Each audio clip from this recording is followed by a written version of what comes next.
Chapter 741 Evil God 2. Kuguguguing. Heavenly King Heavenly Domain, Heroic Spirit Realm. From the main hall of the Radiant Spirit sect in the Heroic Spirit Realm, a massive warship rises into the void. Its sheer size alone equals the continent of a decent-sized planet, and inside it, spatial spells are even set in place, making the warship no different from a small moon. It sails upon interstellar winds rather than ordinary breezes, and when needed, it possesses large-scale spatial transmission functions through attraction force. It is the warship of the Radiant Spirit sect, the Radiant Spirit ship. Another heavenly domain. Does that mean there's another universe besides this vast cosmos? Couldn't they just be referring to another galaxy cluster? Even the cultivators of the integration stage, who usually roam across entire stellar systems as if they are their homes, cannot hide their excitement this time and chatter together in groups. And toward them, the esteemed ones participating in the subjugation growl. It will take about 10 years to reach our destination, the Earth boundary heavenly domain. During that time, information about the heavenly domain will also be released, so stop chattering and go study. At once, the integration stage cultivators of the Radiant Spirit sect shrink under the growls of the esteemed ones and quickly retreat into the ship. Those left on the deck are the three esteemed ones Baekjeom, Baek-un, and Baek-jin, along with Baekjeom's disciples Wal Ryong, Seok-young, and Pal Jin. You three, would it not be better for you to go inside as well? The reason I purposely sent the other disciples in is because soon the heaven immortal who will bless us is descending. I thought it might be too much for you to endure. Baek-un asks carefully toward Wal Ryong and the others, and Baek-jeom frowns. They can handle it. Do you dare think my disciples are unable to endure something like that? And no, Baek-jeom, elder. Baek-un and Baek-jin tremble at Baek-jeom's anger, averting their eyes from her disciples. When those disciples first entered under Baek-jeom's tutelage, the fact that a certain high heaven immortal, a being the star-shattering stage esteemed ones could never imagine, was possessing their fellow disciple Baek-jeom was an open secret among the upper echelons of the Radiant Spirit sect. No, if it were merely a case of possession, perhaps they would not be afraid. They could simply report it to the overseeing law-protecting immortal of the nearby galaxy. But perhaps because Baek-young received some warning about Baek-jeom's matter, they sternly instructed that they must never report or even pretend to know regarding the existence possessing Baek-jeom. Thus, those who once were fellow disciples of Baek-jeom can only keep their mouths shut and act as if they know nothing. Even the law-protecting immortal Walwoon of Radiance Hall must know of this being, and yet they pretend not to. That can only mean this being is an unimaginably high existence. Perhaps not merely a heaven immortal, but a true great net immortal, or even an envoy of the final age of Dharma. Better not think of it. The esteemed ones try to reason about Baek-jeom's true identity, but thinking too much of high existences causes them to feel divine fervor, so they hastily shake off such thoughts. Before long, a vast moonlight gathers at the bow of the Radiant Spirit ship and takes the shape of a giant hound. Radiant Spirit sect esteemed one Baek-un greets the ancestor of the celestial dog race. Radiant Spirit sect esteemed one Baek-jin. Greetings. Baek-un, Baek-jin, and Baek-jeom bow in turn to Walwoon. In that process, seeing Baek-jeom half-heartedly bow and greet with little care makes Baek-jin and Baek-un feel an even greater fear. And the heaven immortal, Walwoon, who sent their projection onto the Radiant Spirit ship, also tries their utmost to avoid meeting Baek-jeom's gaze while blessing their ship. 1. The moonlight immortal Walwoon, grant my blessing. The light of all moons shall swiftly push your ship forward. Kwa. Multiple immortal arts cover the Radiant Spirit ship. Beginning with the representative immortal art of light speed enforcement, which pulls up the basic speed of the ship to light speed, countless other immortal arts add favorable winds to the vessel. Soon, gentle moonlight envelops the Radiant Spirit ship, and Walwoon, finishing the blessing, turns their gaze toward their distant descendant Wal Ryong and smiles as though proud. TSTSTSTS's. Walwoon's projection vanishes, and Wal Ryong, who meets Walwoon's eyes, gains dozens of divine powers related to moonlight. Esteemed one Baek-jeom frowns deeply as if displeased but says nothing on the spot. From now on, the Radiant Spirit ship will pass 3 planets, sailing through the galaxy cluster, until it reaches the teleportation formation leading to other heavenly domains. First, we will directly sail to the first target point, where the first planet lies, using lightspeed sailing. From that first point, we will perform a large-scale spatial transmission to arrive near the second target. Prepare yourselves for the impact of the lightspeed voyage that is about to begin. I need to step away for a moment to offer counsel to Lord Heaven Immortal. Finishing her words, Baek Jeom immediately uses the ground shrinking technique and rushes in a single strike into the nebula where Walwoon resides. Baek-un and Baek-jin both know that no star-shattering stage could possibly use a ground shrinking technique of that level, but they all pretend not to see it, clear their throats awkwardly, and begin to set the radiant spirit ship in motion. Then, since esteemed one Baek Jeom will catch up on her own, let us depart first. Baek-jin, summon the interstellar winds from the rear. Understood. All of you, get inside the ship. Experiencing a large-scale lightspeed voyage for the first time could make you fall off completely. Esteemed ones Baek-un and Baek-jin each move to the stern and bow of the radiant spirit ship and begin to activate immortal arts. Seeing this, Pal Jin's voice trembles as he hurries inside. I'll be inside, everyone. My body's strength isn't enough yet to endure something like lightspeed sailing. Alright, Pal Jin, Young and I will stay here a while longer. I'm curious about how lightspeed sailing feels. Wal Ryong pats Seok Young's back as she speaks, and Pal Jin, watching, nods before heading inside. Goo. From the stern, Baek Jin drives in the interstellar wind and begins to launch the ship, which gradually accelerates. Standing upon the accelerating ship, Wal Ryong looks at Seok Young. This is a rare chance. Itis one of the few times Seok Young and Baek Jeom are apart. Seok Young, did you know? In the Earth boundary heavenly domain we are heading to, there is a middle realm called the Bright Cold Realm. Rumors say it is the birthplace of the evil god's followers. Perhaps we will have to go all the way there to sweep them away. Really? That sounds frightening. Don't be too afraid. There may be times you must carry out missions alone, but I will protect you. You are our master's cherished disciple, after all. At Wal Ryong's words, Seok Young scratches his head as though embarrassed, and Wal Ryong strokes his hair. She no longer dares to pat his shoulder as before, for Baek Jeom has placed a protective spell upon Seok Young's shoulder. If anyone besides herself touches it, a teleportation spell will trigger to summon that person before Baek Jeom. HMPH, that damned shoulder. One of Wal Ryong's goals is that someday, right in front of her master's eyes, she will madly mess up Seok Young's shoulder. She herself has no special feelings toward shoulders, but her desire is to defile with her own hands what her master treasures most. Goo. Flash. At last, by the immortal art of light speed enforcement, the radiant spirit ship's speed is pulled up to light speed. The immortal art of light speed enforcement not only drags down beings faster than light to light speed, but also pulls those below up to it. And unless one is like the star-shattering stage esteemed ones who can travel light years by attraction force, the speed of a light is a velocity that only quasi-star-shattering stage cultivators can normally reach. And now, on the deck of the radiant spirit ship that has reached light speed, Wal Ryong casts a protective spell around herself and Seok Young, smiling warmly. I will protect you, Seok Young. Don't worry. Thank you, Ryong. Several years have passed since her twisted resolve toward esteemed one Baek Jeom arose. That span of time is more than enough to turn the once pure maiden, Wal into the Wal Ryong consumed by vexation. By now, she also realizes why Seok Young receives favoritism. Seok Young must be Master's night attendant. She knows it too. She has learned that cultivators of certain realms treat some of their disciples as concubines, and she comes to think of Seok Young's role as such. Most likely, he is nothing more than Master's furnace cauldron. Perhaps Seok Young's future is to be found drained of his essence by Baek Jeom, left a corpse. That is why, and for that reason, her eyes shine. 'Tis all the more worth stealing. She no longer feels jealousy toward Seok Young, nor does she feel inferior to him. To steal away Master's cherished furnace cauldron, and for that to be me. Ryong, what are you doing all of a sudden? Wal Ryong buries her nose in the youthful Seok Young's hair, savoring the scent of his youth. Nothing really. I'm just checking your cultivation realm through your Baihui point. If there's any stagnation in your realm, as your senior sister I ought to guide you properly. I see. If that's the reason, then. Seok Young innocently accepts her excuse, and Wal Ryong lifts the corners of her mouth as she smells the scent of Baek Jeom from Seok Young. Seok Young still says that Baek Jeom bathes him and dresses him.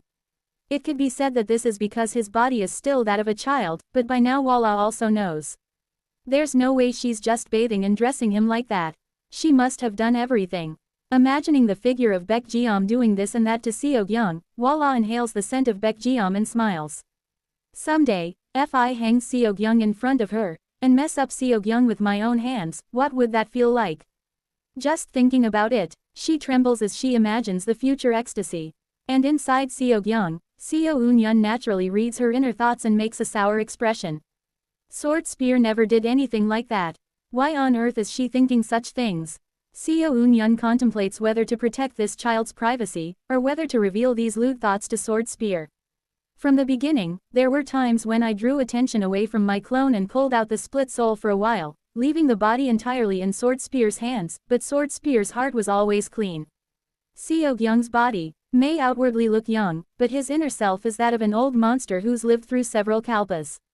Washing and dressing are things he knows how to handle on his own, so whenever his consciousness is in his clone, he always washes, dresses, and eats by himself. It seems she's misunderstood Sword Spear keeping my clone clean when my mind leaves the body, tisk.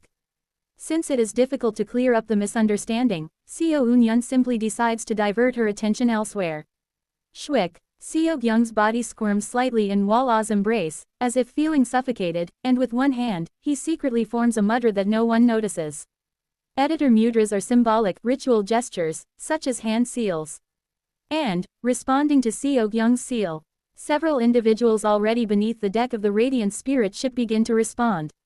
The Radiant Spirit ship is not carrying only the disciples of the esteemed ones. There are also those who aim to trade with other heavenly domains, those who seek to establish branches of the Radiant Spirit sect in other heavenly domains, and even disciples at the four-axis stage, heavenly being stage, and nascent soul stage who serve as attendants for the disciples of the esteemed ones. And among those lower disciples, one named Ju-ho bites his nails as he leans against a wall inside the ship with his eyes trembling. "Hey, Ju-ho, are you alright? You don't look so good." "Yeah, I'm fine. Get lost. Tay, I was trying to show concern and you bite back. Didn't you say you quit the Blood Devil arts? What, going through withdrawal or something?" Some disciples had come to check on Ju-ho's condition, but at his cold response, they leave grumbling. Ju-ho keeps gnawing at his nails and mutters under his breath. "Wallah, Wallah, my Wallah." The moment he first saw Wallah, she stole his heart. He thought she must be a celestial maiden. Of course, he called her that since he doesn't know the truth about the beings actually called celestial maidens, such as Glass Peacock, Granny Samson, or Zhengli, but in any case, Ju-ho decided to regard Wal Ryong as his celestial maiden. He offered up all the wealth he has, and doesn't have, to approach her. There were even moments when he breathed the same breath as her, from up close. Because Wal Ryong is always kind and gentle to everyone, to Ju-ho, who is steeped in inferiority and defeat from the endless competition within the Radiant Spirit sect, she became salvation itself. But getting close to her proved to be far from easy. She entered as a disciple of a star-shattering esteemed one, reaching nascent soul within a few months and becoming a heavenly being within a few years. The gap between her and Ju-ho only continued to widen. To chase after her, Ju-ho sought a way to rapidly raise his realm, and he even turned to Blood Devil arts, which use human blood and brains as materials, grinding and devouring hundreds of humans. But such things were useless. What actually proved to be, truly, useful is the revelation of a god that came to Ju-ho several years ago. It is the blessing of that being. Because of that blessing, Ju-ho instantly overcame the stagnation that even Blood Devil arts could not break through and reach the heavenly being stage. Moreover, he even recently learned and secretly practiced a powerful formula called the Vast Cold Heavenly Circle in order to reach the Grand Perfection Heavenly Being stage. Compared to others who cultivate the standard Heavenly Being formula of acceptance at fate's end, he can grow several times stronger. But, in those few years, Wallah became an adult and directly reached the four-axis stage. Furthermore, rumor has it that she already possesses all the materials and rituals necessary to build the axis, but she deliberately remains at the early four-axis stage in order to achieve a more special strengthening. In other words, while Ju-ho is coughing up blood just to reach the four-axis stage and stand at her level, she could finish that special strengthening in an instant and leap straight to the Grand Perfection four-axis, or even reach the integration stage. Why must you only grow farther away? Wallah, my celestial maiden, Buduk, Bududududuk. Just then, when is he gnawing his nails like a madman? Do you need power? Kurik. Ju-ho's pupils shrink as he hears the squirming sound from inside his chest and the spiritual waves flooding into his mind. Thump, thump, thump, thump. He has two hearts. One is the original lump of flesh he was born with. The other is the heart of blessing he gained after encountering God. Since obtaining that heart of blessing, he no longer needs to practice blood devil arts. The heart of blessing continuously bestows new cultivation methods, formulas, and divine powers, leading him forward. Juho wonders what triggers the heart of blessing to grant him power, but in the end, he is unable to figure it out. It doesn't matter. What he needs is the power to follow after Wallah, not the circumstances of the heart of blessing. Power. I need it. Please grant me power, the power to get closer to Wallah. With bloodshot eyes, Juho clutches his chest, and suddenly, for some reason, he feels a power welling up from within his chest that is incomparable to anything until now. What? This is. Ha ha, ha ha ha ha. With this power, the power surges. I can make Wallah mine. The power continues to surge. Wait. The power surges endlessly, and glass-like coral begins sprouting from Juho's forearms. Kuat. Only then does Juho realize something is wrong, and he screams. From his whole body, corals of glass are sprouting. Your fate has ended. The heart of blessing he had received. From it, a creature of charcoal begins to spew glass flames, compressing itself into a vajra. And from its center, it begins eroding an entire corner of the radiant spirit sect ship through Juho. But do not worry. It is not as if you are perishing within the power gained by massacring hundreds of millions of mortals as your original fate dictates. The karmic sin you bear will be endlessly lighter. You won't taste Avachi hell in your next life. And so, Juho, who carries both the fate of falling into the devilish path and perishing and the fate of being growth material for a candidate of the Radiance 8 Immortals, under the power of the wicked mountain divine spirit, feels himself bound by the phantoms of the mortals he killed with his own hands, and dies screaming. And using his death as a medium, the wicked god begins stretching its hand into the world of light. Chapter 742 Evil God 3. Kuguging. A great shock spreads through the radiant spirit ship. It is a shock that anyone can feel. Esteemed ones Baekjin and Baekun let out low voices. Of all times, why does something troublesome have to happen when Baekjeom is away? Baekjeom is in a state assumed to be possessed by a heaven immortal. Thus, as long as she is present, they do not have to worry no matter what danger arises. The shock arose from the lower deck. Moreover, this wave is. It is not of the heavenly king heavenly domain. Perhaps a true immortal of another heavenly domain has intervened. Since we are in transit, it is troublesome to request aid from the law-protecting immortal. After some discussion, the two beings realize that in the present situation, they can only block it with their own strength. But since we are in lightspeed navigation, it is difficult for us to go directly. If the navigation stops suddenly, the radiant spirit ship will be smashed apart. King, it cannot be helped. We must lend a hand and tell the disciples to block it. Whether those brats can hold it back. It is not such a strong wave. Complacency is forbidden. If the one who acted is of true immortal rank, even if the power seems weak, who knows what unpredictable tricks may be used. Even if we worry, there is nothing we can do. Let us suppress the wave for now, and entrust the handling of it to the disciples. 50 be it. Baekun and Baekjin, each taking the stern and the bow of the radiant spirit ship, simultaneously form hand seals.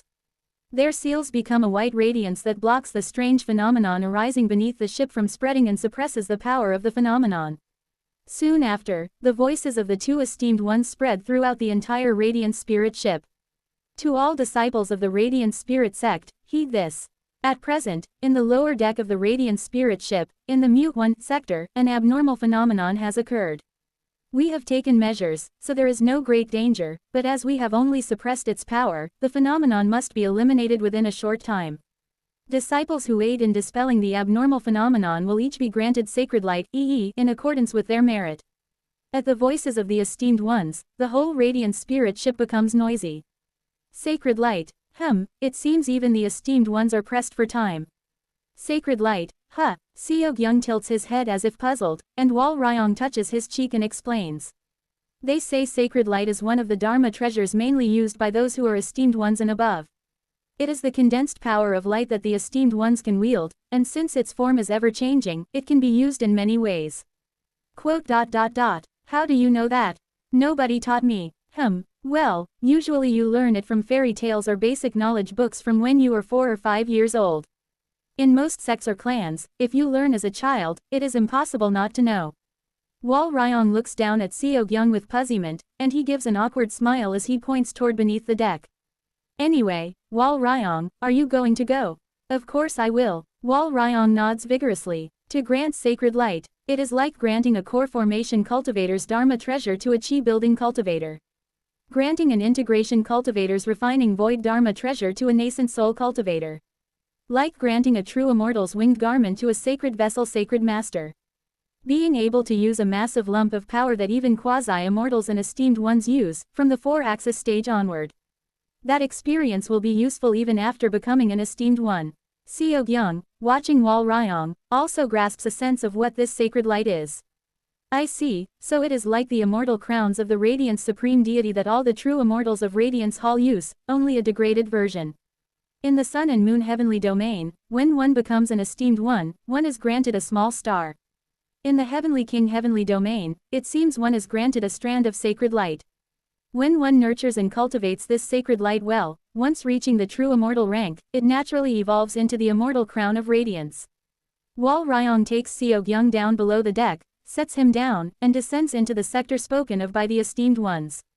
Already, several integration stage senior brothers and senior sisters are positioned there, and Wal Ryong, standing at their center, gazes at the massive mountain of coral that is emitting ominous ripples. That mountain of coral made of glass, with its countless sharp and pointed edges. Looks like a sword mountain. Shiver. Wal Ryong feels goosebumps rise over her whole body. 'Tis that mountain divine spirit again. She thinks the divine spirit of Sword Mountain is spewing some kind of malice around her. Itis then. Whoa, voila, a voice calling her childhood name echoes from somewhere. Since she still has not gotten used to the name Wal Ryong, she flinches when she hears it. Uduk, udududuk. The coral mountain of glass begins to move. Koo-goo-goo-goo-goo. It's moving. Suppress it with integrated Tao domains. The Radiant Spirit Sect's integration stage disciples rush to spread their integrated Tao domains, forming a ceiling formation that engulfs the coral mountain, but soon an enormous roar explodes out. Donotinterfereum. Do-do-do-do-do-dit. The monstrous roar filled with dreadful resentment tears apart the integrated Tao domains of the integration stage grand cultivators all at once, and ruptures the nearby space. Shwikik. Wal Ryong cuts down the aftershock of that roar with sharp sword energy, her eyes gleaming. Dangerous. Wal Ryong has not learned any special methods. The only method she has learned is the Radiant Spirit Sword Formula, a core formation method she received when she first entered the Radiant Spirit Sect. Even what she had learned before in the Wall clan, the Radiance Formula, is nothing more than a basic method widely spread throughout the whole heavenly domain. Yet, even though she has not learned any special method, she reinterpreted the Radiant Spirit Sword Formula, creating her own specialized method and advancing her cultivation through the succeeding realms. Chuet. Based on the Radiant Spirit Sword Formula, Wal Ryong's own innate law formula spews out light, placing a sword of radiance in her hand. Light is a sword. She knows well the sharpness that light holds. How to refine light into sharpness, how to wield light as a weapon, such knowledge gushed up in her mind like a flood from the very moment she first learned the method. Wal-ati, koo-goo-goo-goo-goo-goo. While receiving attacks from the other integration cultivators, a massive body rises within a section of the Radiant Spirit ship. Itis a monster. The monster whose entire body is formed of blade-like glass coral looks down at Wal Ryong, glass-colored flames bursting from its eyes. Guag. T. Koo-goo-goo-ging. The monster, locking eyes with Wal Ryong, immediately charges at her with a body slam. If not for the integration stage senior brothers and senior sisters restraining it, she would have been smashed to death by that single charge. Let's trust in the senior brothers and senior sisters. Gripping the Sword of Radiance, Wal Ryong's eyes shine, trusting the integration stage senior brothers and sisters who are twisting their integrated Tao domains into binding ropes that tie the monster's body. I do not need much. Wu Wang. The Sword of Radiance floats into the void, becoming a flying sword. Wal Ryong imbues her will into the flying sword.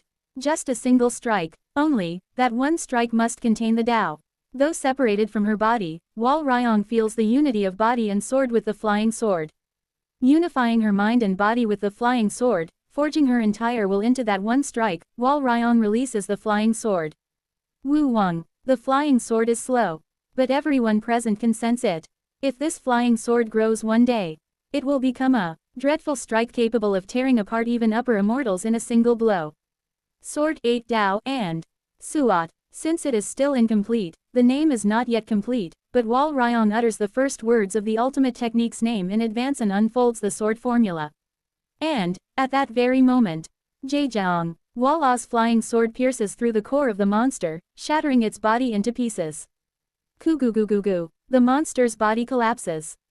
Only then does Wal Ryong also release the tension she unknowingly held tight within her body. It was only a technique I imagined, but as expected, it worked well. This technique will likely continue to be refined, until it eventually becomes her genuine ultimate technique. And she will not be content with just that.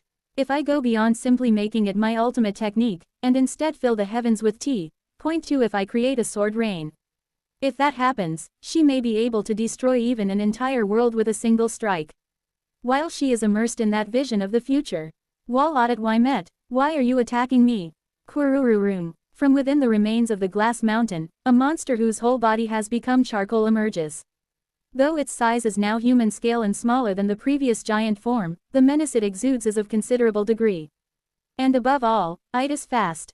0.2 inches.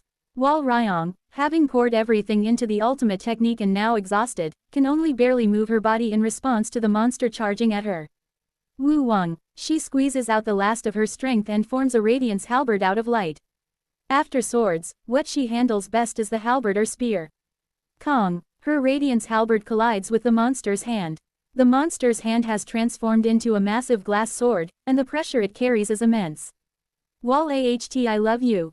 Please accept my heart. Wal Ah, love me. Look at me. Be mine. Hee hee, ha hey hoo hoo hoo hoo hey hey. Kong, Kong, Kong. The other integration stage senior brothers and sisters also seem exhausted, for they only cast simple spells and none use attraction force directly to assist. Seizing that gap, the charcoal monster dodges all their spells and attacks while continuing to pressure Wala. What level of skill is this, too? Wala realizes that each and every sword strike unleashed from the monster embodies profound principles of the sword. It is clearly a monster with faint reason, so how can it possess such overwhelming sword enlightenment? Her talent immediately finds the answer again. This is not its own insight. It is borrowing enlightenment. Wal Ryong swings her halberd to block the monster's sword strike, her eyes shining. Suat. The world grows silent. It is as if only she and the monster before her exist in this world. She senses countless flows from both the monster and herself. The results of countless movements emanates from them, and suddenly, reading those lines, she notices that two distinct flows are emerging from the monster. The two flows are so intricately overlapped that if not for her eyes, anyone else would have missed them. Those two flows. TSTSTSTSTs. Wal Ryong's eyes gleam as she grips her halberd. I will split them apart and tear them away separately. If she does so, then these bizarre sword strikes unleashed by the charcoal monster will all lose their path. A world of hyper-concentration where everything stands still. To true immortals it is daily life, but to mortals it is an endlessly distant world of darkness. To that world, Wal Ryong takes a step. Suat. The sound of water splitting is heard. Her halberd transcends all laws for an instant, surpassing the plane through pure enlightenment alone. Beyond the plane of chi, into the plane of soul. And further still, her spear reaches the essence of the plane of soul, void. In that instant, it slices directly between the two flows emanating from the charcoal monster.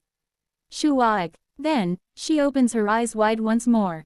This place. Warurururuk. All of heaven and earth burns with glass-colored flames. And before her stands a giant of mist, seated upon a glass sword mountain as their throne. It is impossible to clearly perceive its form, but instinctively, she knows that she must not perceive it properly. Child of light, do you still not desire power? Know who you are. I dare not borrow power from an evil god like you. You say you cannot borrow my power. Haha, amusing words for one most closely aligned with my power. I wonder how long such hypocrisy will last. Wal Ryong does not answer. She lowers her eyes, avoiding its gaze. Child of light, I shall watch over your journey. Through you, I shall leave behind what I desire. Words beyond comprehension. That one sentence, appearing like a prophecy, leaves her unable to respond. And right after, Suat, she returns to reality and opens her eyes wide again. Damn it, that cursed mountain divine spirit. In that brief moment of conversation with the mountain divine spirit, within that moment, she succeeded in severing the connection between the mountain divine spirit and the charcoal monster.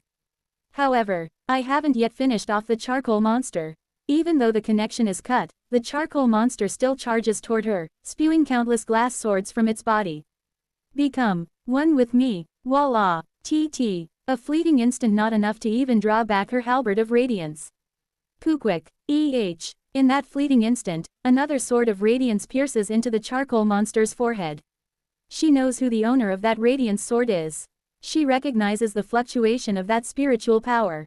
Seogyung. Itis Seogyung, standing behind her with an oddly apologetic expression.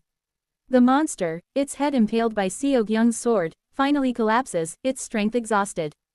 Sua. The charcoal covering the monster vanishes, and from within, the face of Ju Ho, the disciple of the Radiant Spirit sect, is revealed. Those who know him rush to his side, and Wal Ryong, recalling that she has seen him somewhere before, gazes with bitter eyes. Thank you, Seogyung. No need, Wal Ryong. It's just what fellow disciples should do. Seogyung speaks awkwardly, then slowly walks over to close the disciple's eyes. Go in peace. May your next life be a little more peaceful. As she watches Seogyung, Wal Ryong feels that despite his youthful appearance, there's an inexplicable maturity about him. What is this? And as she sees this unexpected side of Seogyung, Wal Ryong feels a strange ripple stir within her chest. Thus ends the incident aboard the Radiant Spirit ship. Esteemed ones Baek Jin and Baek Eun commend Wal Ryong and the integration stage disciples, and even Baek Jeom, who later joins them, rarely acknowledges Wal Ryong's contribution. Not bad. I saw from afar as well, and it seems you have at least grasped a foundation that can be passed down to. At Baek Jeom's cold praise, Wal Ryong's whole body tingles and soars, only to cool down again when she sees Baek Jeom looking for Seogyung. Wal Ryong, the integration stage cultivators who distinguished themselves during this incident, and Seogyung, all receive shards of the special Dharma treasure, Sacred Radiance, from Baek Jin and Baek Eun, using them to grow strong. Their abilities. All the other disciples praise them. At the same time, they secretly harbor jealousy. And, within the bridle of jealousy and inferiority, a certain shadow begins to seek them out. Power. I want power. You desire power, I see. Seogyung takes out a white powder from his robe and pours it into the mouth of a cultivator in the heavenly being stage. The cultivator, who appears as an old man with hair turned completely white, despite his aged appearance, grins foolishly and rolls his eyes back as he eats the salt powder. Good.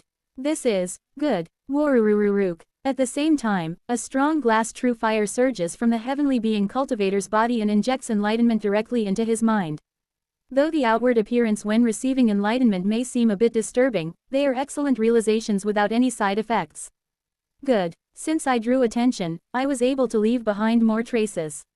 More than anything, because my trace rampaged once, I can now draw power and influence directly from the main body without raising suspicion. Excellent. Muttering to himself, Seogyung walks along a shadowed corridor and speaks toward one of the shadows cast by his figure. Our preparations proceeding well, Yuhi, Hamjin. TSTSTSTST. At that moment, massive figures emerge from within the shadow and bow their heads behind Seogyung. Yes, Lord. Once you arrive in the Earth boundary heavenly domain, the followers are set to act simultaneously. Just give the order, teacher. Good. It relieves me to know the preparations are going well. However, do not grow complacent yet. Seogyung looks up at the eastern section of the Radiant Spirit ship, where he lives with Pal Jin, Wal Ah, and others, his eyes glinting. For truly unimaginable numbers of eyes are watching the next sword spear candidate. Continuing his secretive conversation with the even more secretive shadows, Seogyung walks further along the shadowed corridor. At last, more than 10 years pass, and the Radiant Spirit ship arrives at the Earth boundary heavenly domain. A stellar system of the Earth boundary heavenly domain, the Gi Jin realm. The most powerful force there, the Gi clan, welcomes the people of the Radiant Spirit sect. Greetings, esteemed ones of the Heavenly King heavenly domain. I am Gi Yian, the current head of the Gi clan. While the esteemed ones and disciples of the Heavenly King heavenly domain carry out your subjugation campaign in the Earth boundary heavenly domain, we of the Gi clan will do everything we can to accommodate you. Dressed in a light pink palace attire, the head of the Gi clan wears a gentle expression as they bow to the members of the Radiant Spirit sect. Chapter 743 Evil God 4. The disciples of the Radiant Spirit sect receive the hospitality of the GI clan and all unpack at the clan's main stronghold, Bazaar Mountain. They expect to experience the culture and new customs of this heavenly domain, but their masters, the esteemed ones, immediately summon them. From today, you will each ascend to different middle realms of the earth boundary heavenly domain, and there you will eliminate the groups of evil god worshippers that have taken root. According to your strength and the size of each cult, you have been assigned to your respective places. Any questions? Esteemed one Beck Geom explains, and some cultivators at the integration stage raise questions. Yes, is there perhaps even a brief piece of information we can know about those worshippers? For now, I will hand out jade slips, so read them along with the slips. Pot. From Beck Geom's sleeve, several jade slips appear and fly into the hands of the disciples, and each accepts and begins reading. Wal Ryong, sticking close with Seog Young, reads the jade slip and lets out a silent exclamation. They are all frightening beings. Yeah, but must you really sit this close, Ryong? What's the problem, Master? Seems to be staring at us. HMPH, let her stare if she wants. By now Wal Ryong is no longer afraid of esteemed one Beck Geom.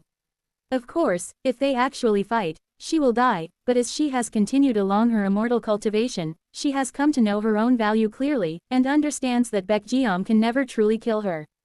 At Wal Ryong's attitude, Beck Geom glares even harder with her eyes bloodshot, and for some reason, the head of the GI clan also narrows their pupils tightly as they look toward them. Seog Young, feeling the stares flying in from every direction, thinks he must separate from Wal Ryong, but she pays it no mind and continues reading the information written in the jade slip.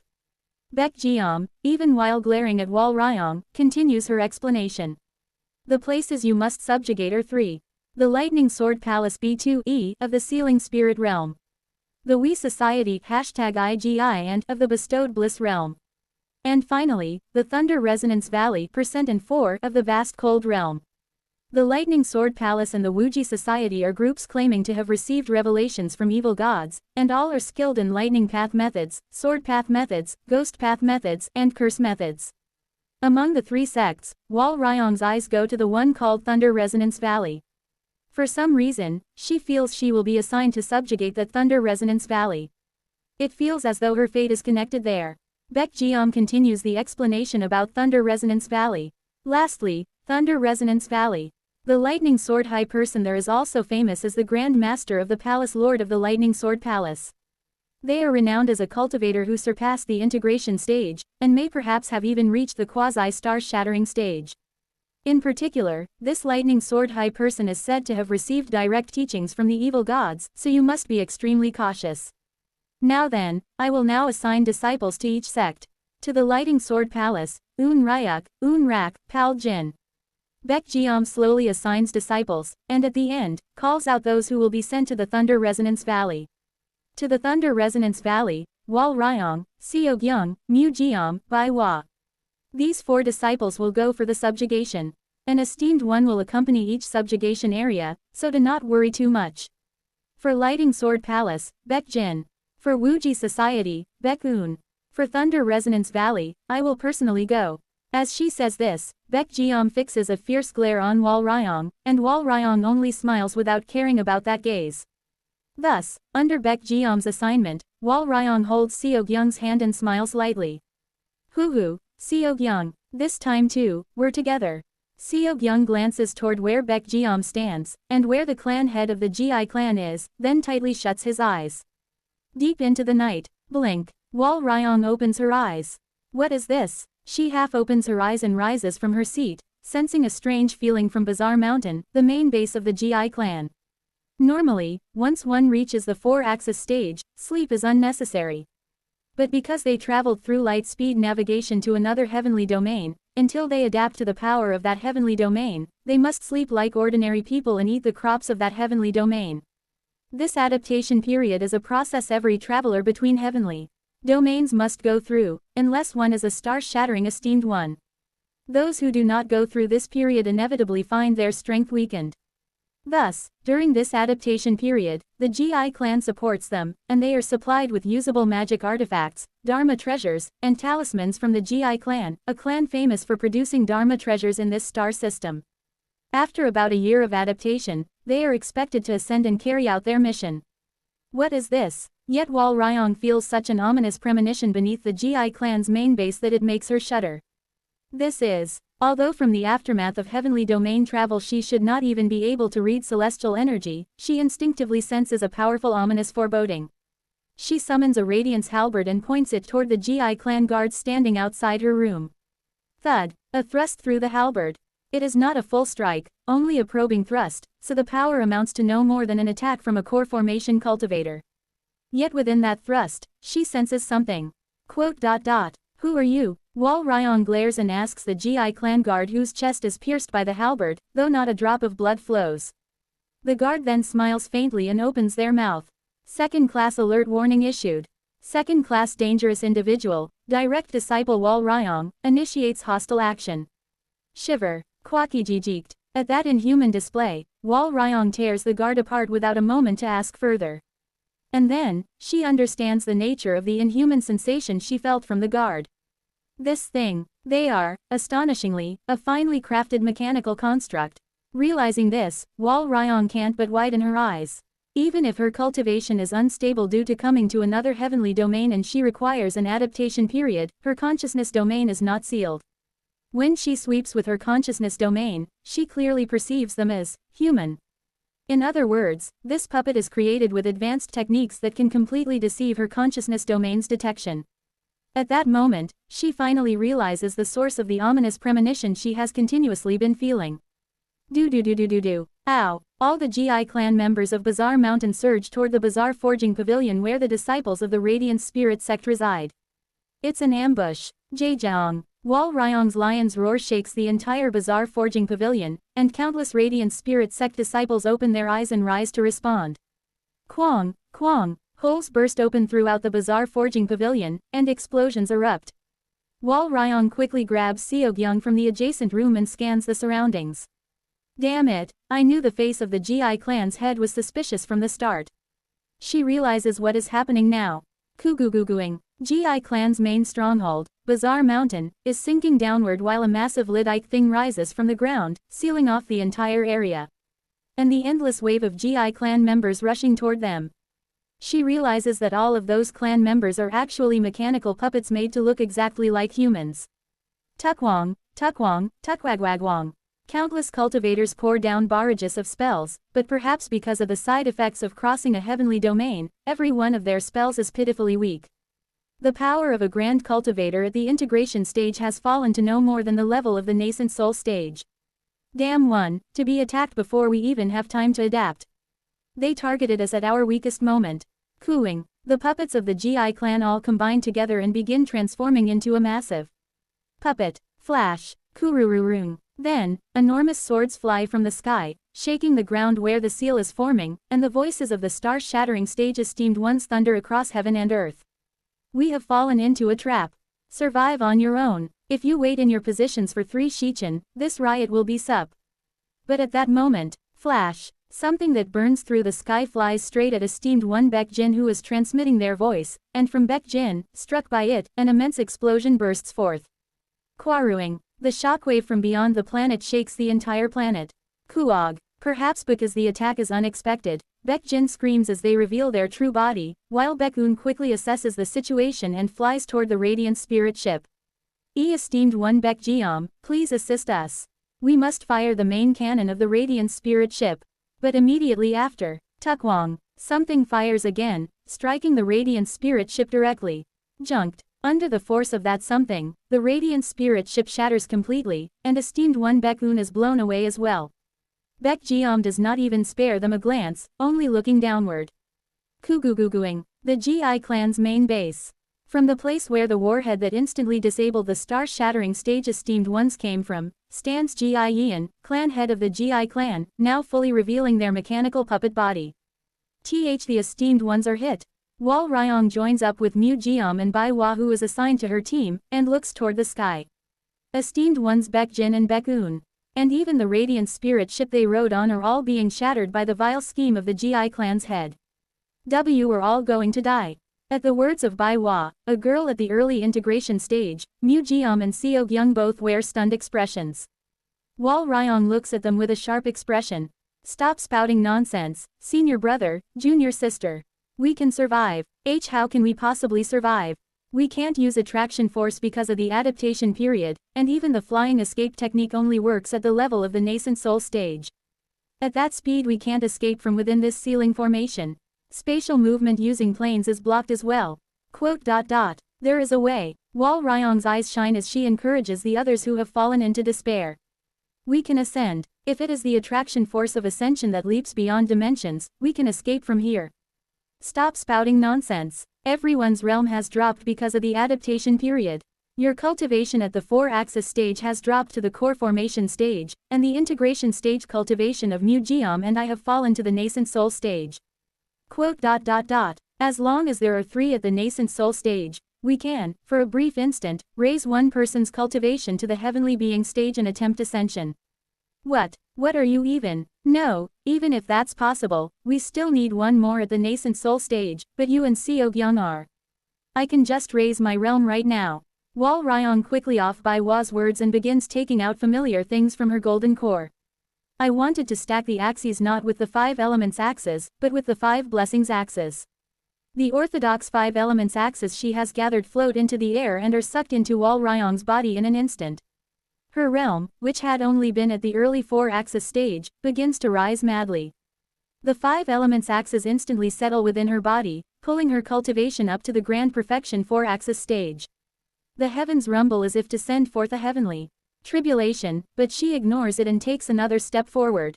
Quirurururung. A sound like thunder roars from within her body, and she pushes her realm straight into the integration stage. Wu Wang. Though weakened enough by the adaptation period that even a nascent soul stage could break it apart, a faint dimensional veil appears around her body. Seeing this, Mu Geom and Bai Hua are so shocked their eyes nearly pop out. What in the world? Insane. No matter what, to completely ignore all the axis rituals and stack the axes all in one go. The axes should not even be stabilized yet. How in the world could she possibly reach the integration stage? How is that even? I can. Because I'm a genius. Wal Ryong brushes past their astonishment, feeling her own strength now risen to the nascent soul stage, and extends her hands toward them. Senior brother Mu Geom, senior sister Bai Hua. Lend me your nascent souls for a moment. If it's me, through your nascent souls, I can briefly reach the quasi-star-shattering stage. In other worlds, in this earth-boundary heavenly domain where our realms are lowered due to adaptation, I can, for an instant, release the power of the heavenly being stage. You don't need to give me all of it, half a nascent soul each is enough. Overwhelmed by such talent, the two are at a loss for words, but soon they clench their eyes shut and take Wal Ryong's hand. Wu Wang. Half of their nascent souls flow into Wal Ryong's body, and with half-opened eyes, she forms the 3 powers formation within her domain using the 3 nascent souls. It's at that moment, flash, she temporarily shortens the adaptation period required for dimensional acclimation, and instantly restores her realm to the heavenly being stage. Wang, holding the hands of Mu Geon and Bai Hua, and biting Seok-young directly by the nape and lifting him up, Wal Ryong leaps straight toward the sky. Wu Wang, transforming the celestial energy guidance of the heavenly being stage into attraction force and hooking it into the attraction force of a middle realm like hooking into a ring, that is the starting point of ascension. Clang. Through her genius sense, Wal Ryong instantly locates the attraction force of the vast cold realm, hooks into it, and ascends into the middle realm. With her departure, the ceiling formation that blankets the entire bizarre mountain shuts completely, trapping all the remaining disciples of the Radiant Spirit sect. The clan head of the Gi clan, Gi Yin, whose arm has completely transformed into a cannon barrel, manipulates their arm to eject a massive shell casing and loads another strike. Immediately after, junked. From the sky, Baek Geom's strike falls at a speed beyond reaction, aiming at them, but the mechanical tendrils bursting out around clan head Gi Yin block Baek Geom's blow. Quarururung. The surroundings are scorched to ruin, and the planet trembles. And in the midst of the collision, Baek Geom glares at Gi Yin. What are you doing right now? We agreed to wait about 7 days and nights for Seo Eun-yun to slowly erode the disciples of the Radiant Spirit sect, and only then begin the operation. That is true. However, my authority sensed something suspicious. For the sake of Oribeoni and for your own sake as well, I judged it better to cause chaos now. What? 2. Gi Yin. More precisely, Kim Yin, who descended a split soul into the puppet body of the Gi clan head, whispers a single quiet phrase amidst the turmoil to the Sword Spear Heavenly Lord. My authority caught another of the 8 immortals watching you. I do not know exactly who it is, or where they are lurking, but you and Orabeoni must now stay apart. Rain dew, is it?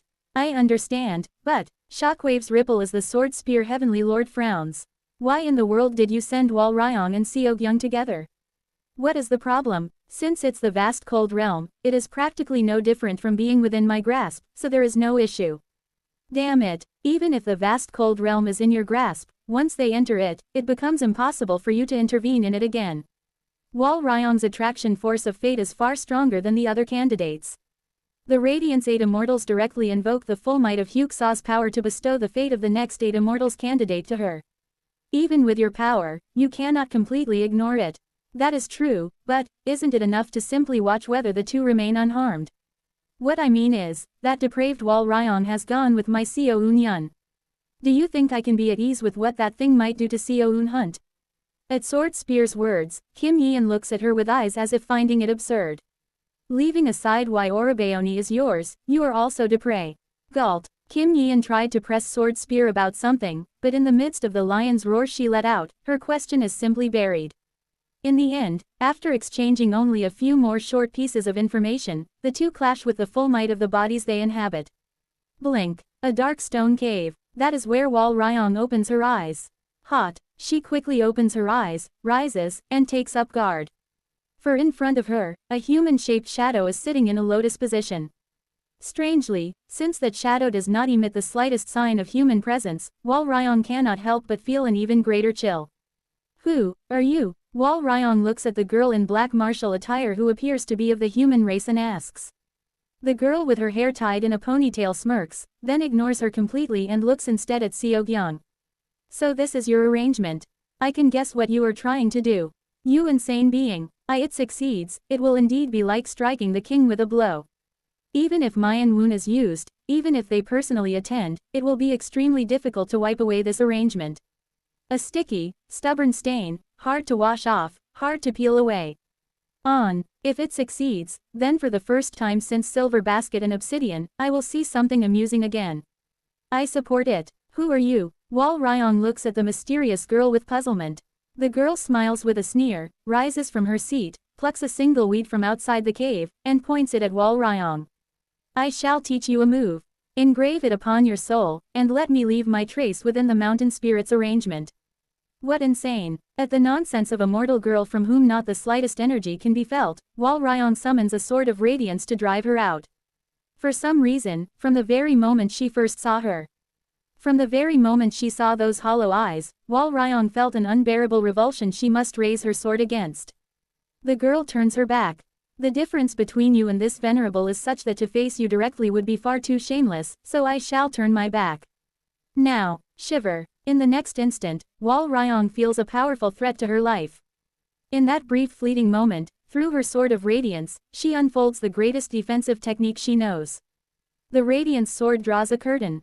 Annihilation advancement. That is the end. In the very next moment, Wal Ryong's forelimbs are severed, and she is miserably flung backward, crashing straight into the rear wall. As if that is not enough, she feels her organs spill out from her belly and chest, and she vomits blood in dumbfounded shock. When she regains awareness, the girl in black martial attire is gone.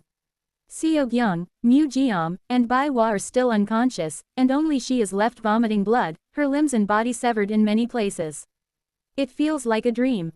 Chili, only the sight of her body swiftly regenerating reminds her that what just happened is not a dream.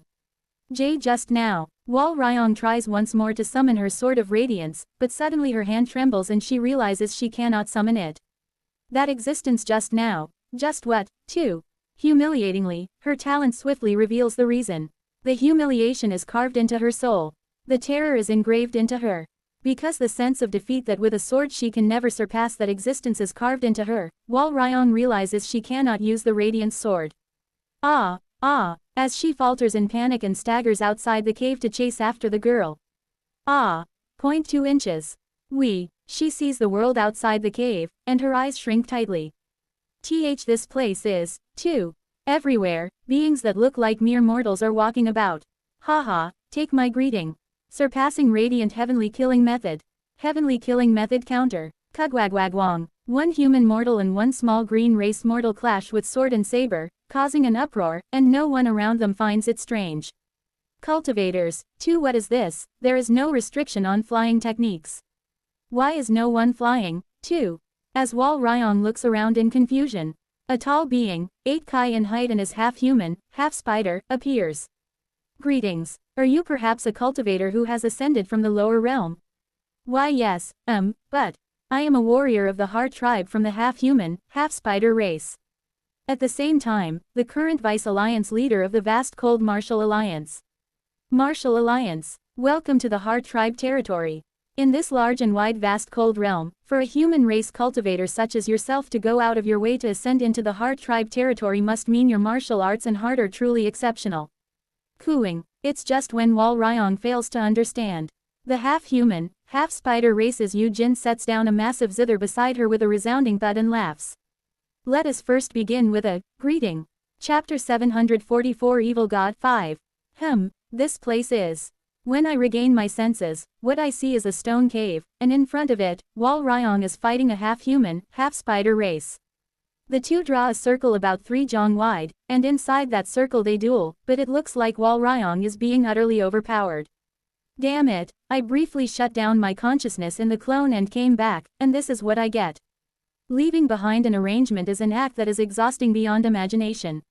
In real time, I must align the flows of fate numbering in the tens of thousands, hundreds of millions, trillions, along with the measures of misfortune and fortune, and within it I must secretly intervene in such a subtle way that no one can notice, weaving fate together. Because of that, ever since entering Seog Young's body, I periodically retrieve my consciousness back into the main body and use it to govern the causality of the world. As long as I succeed, the arrangement I leave behind will be so powerful that this suffering won't even matter. But for now, it still feels like a distant effort. On top of that, at times, variables like this also occur. This place, is it the Heart tribe territory? That is, Yu Wal. No, that is, a descendant of Yu Wa. As I watch Wal Ryong fighting the half-human half-spider race woman who appears to be Yu Wa's descendant, I narrow my eyes. Hyeon Mu, did that one leave a trace in my arrangement? If that is the case, even if I leave behind an arrangement, Hyeon Mu may one day be able to interfere with it to some extent. I can cleanse it, but to do so would require an unimaginable amount of time and effort. And with only 110,000 years remaining, when it is already uncertain if I can leave behind an arrangement within that time, I can't afford to waste it on erasing Hyeon Mu's trace. Though Hyeon Mu's intentions are bothersome, I decide to let it go. Anyway, the Heart tribe, I watch the techniques of the half-human, half-spider race Heart warrior pushing Wal Ryong back. First quarter, flowing sunset. Dwong, dong, the strings of the zither bounce, creating a beautiful melody. Wal Ryong fails to withstand the power of the half-human, half-spider race Yu Jin, who announces the name of the technique openly and presses her. What in the world is this? Itis neither a demon beast method nor heaven tribe methods. But, it is close. Like, clothing made just for me. Surprisingly, even with her talent, she cannot analyze the power of that strange method system. But her essence tells her clearly that her talent and that method system are strikingly close. Above all, Kong. Excitement gleams in Wal Ryong's eyes. It's fun. Ever since the appearance of that ponytail girl, holding a sword has become impossible. Every time she grips a sword, the terrifying memories of defeat at that girl's hands resurface, making it impossible for her to hold a sword again. That is why, instead of a sword, she holds a halberd, winking face. As Wal Ryong wields it, sweating as she faces Yu Jin, she finds pleasure in the principles of weapon use. First quarter, dusk waterfall. A waterfall of darkness pours onto her, amplifying her drowsiness to an extreme. Wal Ryong trembles, sinking into the desire to collapse and sleep soundly right there, but it is only for a moment. Shukik. Wal Ryong perceives the plane of soul, and beyond that plane.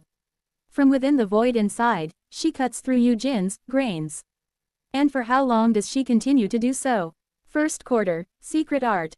Yu Wa an oil painting.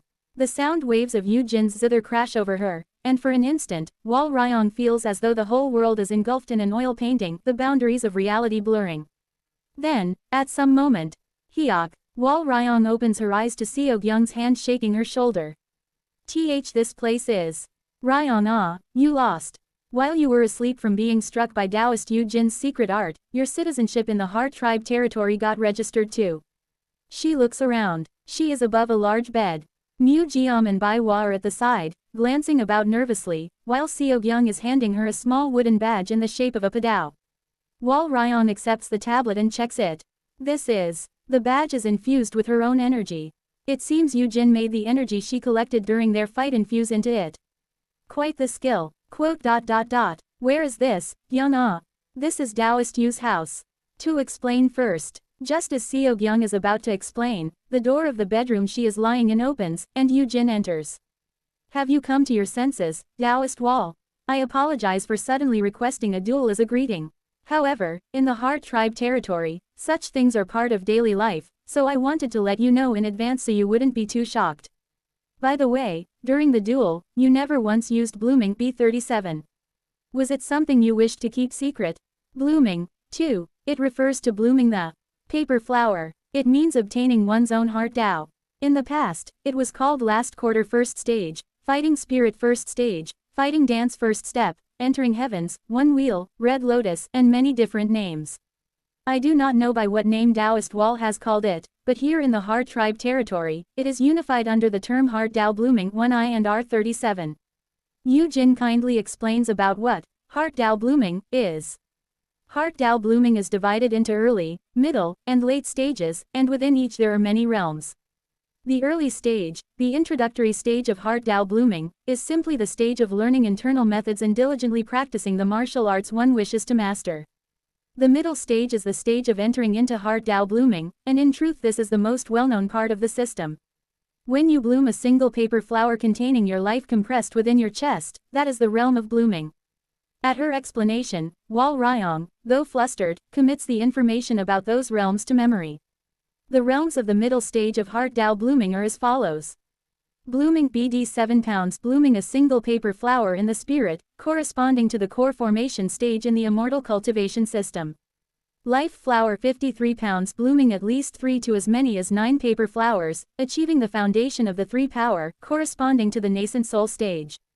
Flower bed 18 blooming at least 10 to as many as 50 flowers, corresponding to the heavenly being stage. Flower garden 3M blooming at least 100 to as many as 1000 flowers, corresponding to the 4-axis stage. Flower mountain LL blooming countless paper flowers to cover at least one mountain, corresponding to the integration stage. Flower C3 blooming enough paper flowers to fill an entire continent, creating a sea of flowers, corresponding to the star-shattering stage. 7 brilliances 3 pounds gathering the paper flowers into a single star, corresponding to the sacred vessel stage to true immortality. In total, these 7 realms make up the middle stage of Heart Tao Blooming, the part that can be called the flower of the Heart Tao Blooming system. As for the late stage, I only know that those who reach it are called Flower Immortal 2FLL and Brilliance King Z. Beyond that, I do not know. Brilliance King, Heart Tao Blooming. 0.2 inches. All of this is a system and realms Wal Ryong has never once heard of until now. She has heard of Heaven Immortals, she has heard of Earth Immortals, but the name, Flower Immortal, is something she is hearing for the first time. And on top of that, what in the world is a Brilliance King? There might have been something similar in the Buddhist family method system, but I only glanced at that side, so I don't know. However, one thing is certain. Thump, thump, it looks fun. She trembles at the pounding in her chest she feels for the first time in her life. Of course, in this way the common stage names are set, but from the beginning, the Heart Tribe has an extremely strong individualistic tendency, so most of them create their own stage names. For example, even in RU clan, the stage names of first quarter and last quarter that our 9th generation grandmother created still remain. 9th generation grandmother, too. At those words, Seogyung looks puzzled, and Yu Jin smiles faintly as she speaks. She is someone you could call the progenitor of our family. There is a graven portrait in the backyard, would you like to see it? Perhaps her knowledge about the longevity of Heaven Tribe cultivators is shallow, as Yu Jin treats Seogyung like a child and points kindly to the backyard, and Seogyung, as if curious about something, asks Yu Jin. Wonder, may I ask what kind of life the 9th generation grandmother lived? Oh my, it would be an honor. Then let us do so. Taoist Wall, get up. Let's hear about it while taking a walk in the backyard. And so, Wal Ryong listens to Yu Jin's explanation about the Yu clan's 9th-generation grandmother, Yu Hua, as they tour the backyard of Yu Jin's home. Seok-young stands before Yu Hua's grave, sweeps the grass growing on it, and Yu Jin speaks of Yu Hua's accomplishments. Hundreds of thousands of years ago, in the ancient era, surprisingly, it is said that the system of heart Dao blooming was not yet established at that time. Because of this, there were countless people who did not even know properly about martial arts, and at that time there were very many who could not even practice the early stage of heart Dao blooming, let alone the middle stage. Of course, that did not mean they could cultivate heavenly path methods, nor, with their weak bodies, could they cultivate earth path methods either. I see. Mortal race FL, huh. Wal Ryong mutters quietly. She, too, once learned this when she was in the cultivator clan.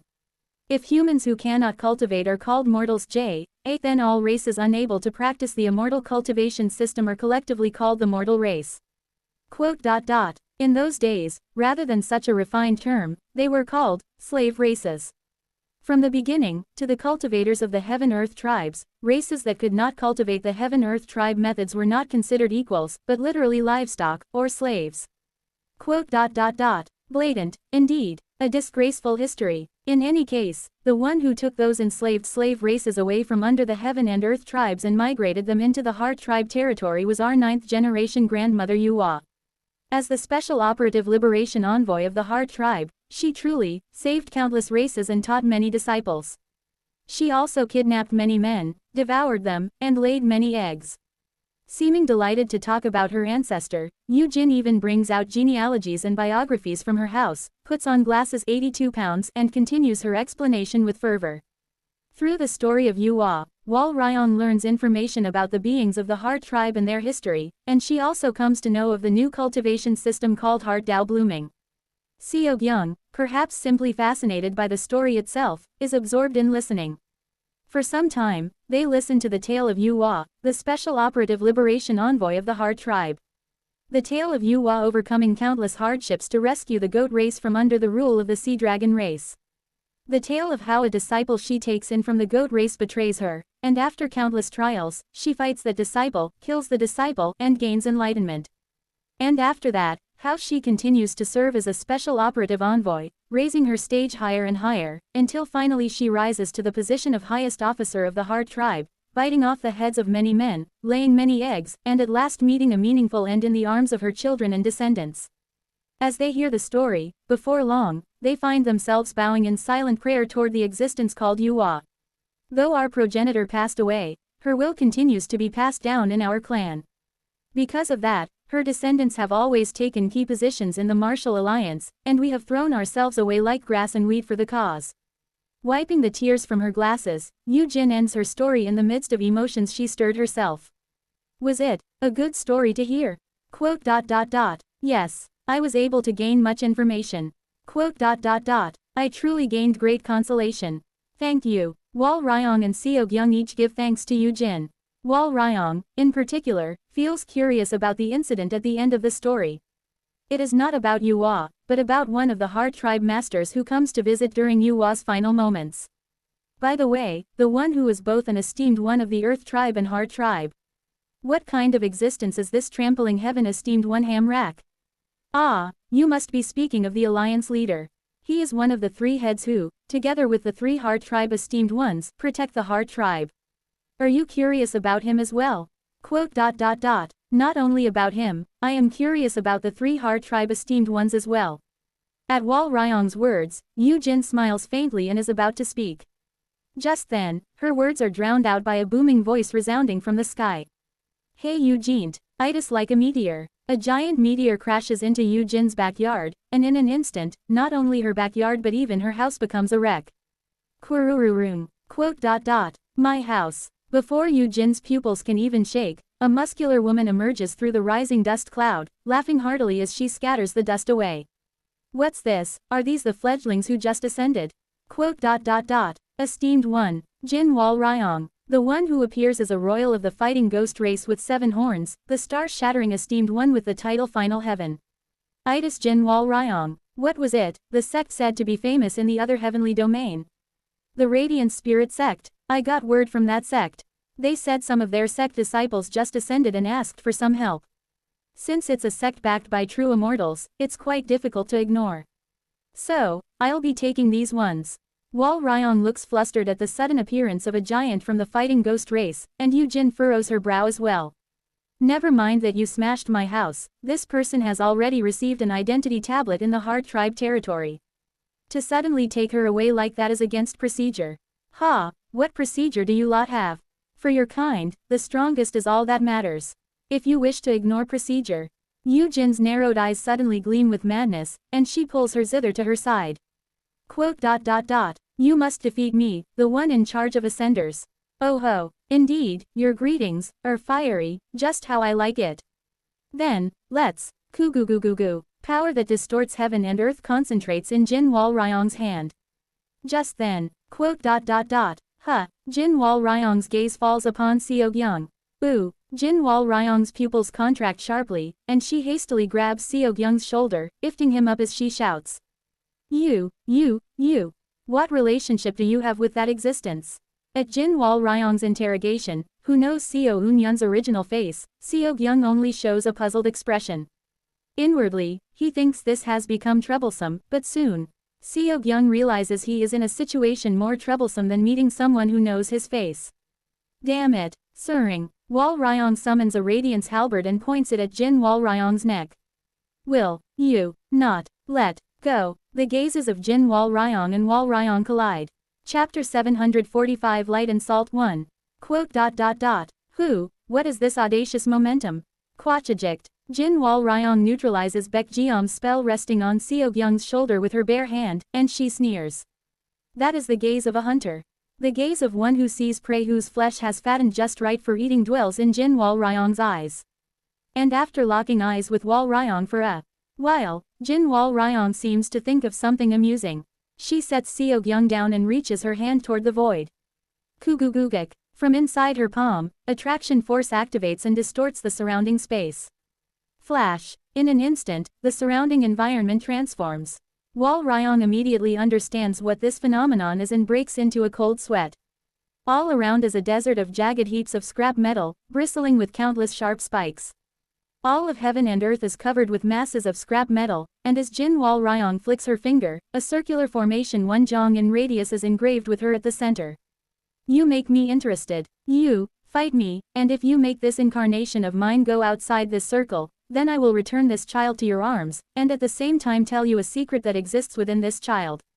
A secret of deification, 4 pounds, that even this child doesn't seem to know. At those words, Seo Gyung's face briefly shows disbelief, but it quickly settles, while Wal Ryong's eyes gleam with interest. A secret of deification existing within Seo Gyung. Does Seo Gyung perhaps have a hidden bloodline? Could there be a reason behind Master's favoritism toward him all this time? It is a proposal that stirs much curiosity. Above all, Wal Ryong does not like the sight of Seo Gyung being held at another woman's side. Surely, at first, she merely desired Seo Gyung in order to steal something from her master Baekjeom and draw her master's gaze.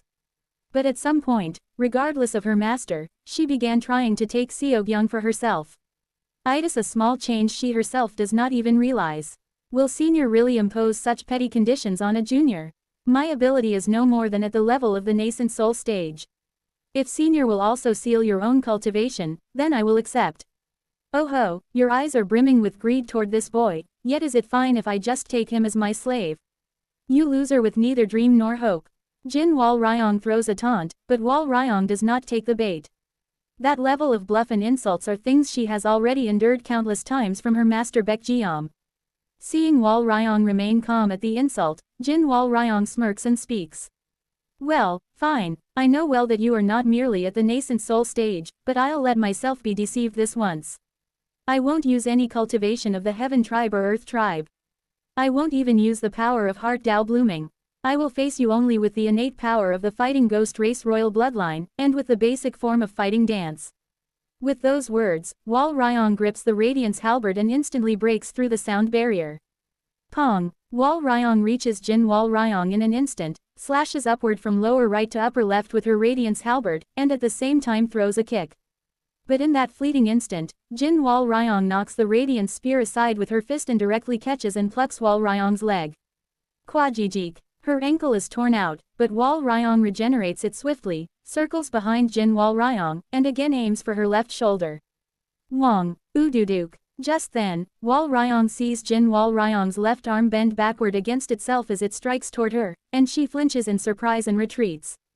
Kwang. Jin Wal Ryong's fist, bent in reverse and thrown back, releases such immense fist pressure that it shoots out a powerful shockwave aimed at Wal Ryong. Wal Ryong narrowly avoids the shockwave, but Jin Wal Ryong's fist pressure continues past her, slamming into a house-sized heap of scrap metal in the distance, blasting the two-story-sized pile away. That body, structure, Ududuk. Wal Ryong sees Jin Wal Ryong's bizarre bodily transformation and breaks into cold sweat. Our fighting ghost race possesses far superior combat abilities compared to your human race.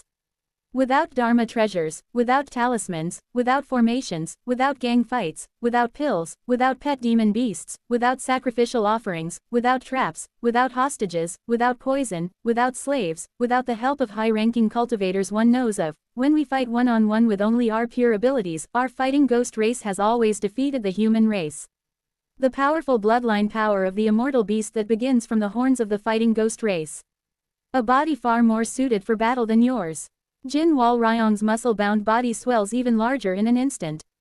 And Wal Ryong realizes that Jin Wal Ryong's left arm is far thicker than her right. Unlike your fragile human race, we are born with more than one spine. At that bizarre body structure, Wal Ryong once again feels doubt.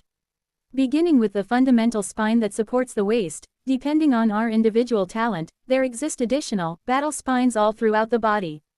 The purer and thicker the bloodline of the fighting ghost race, the more there are.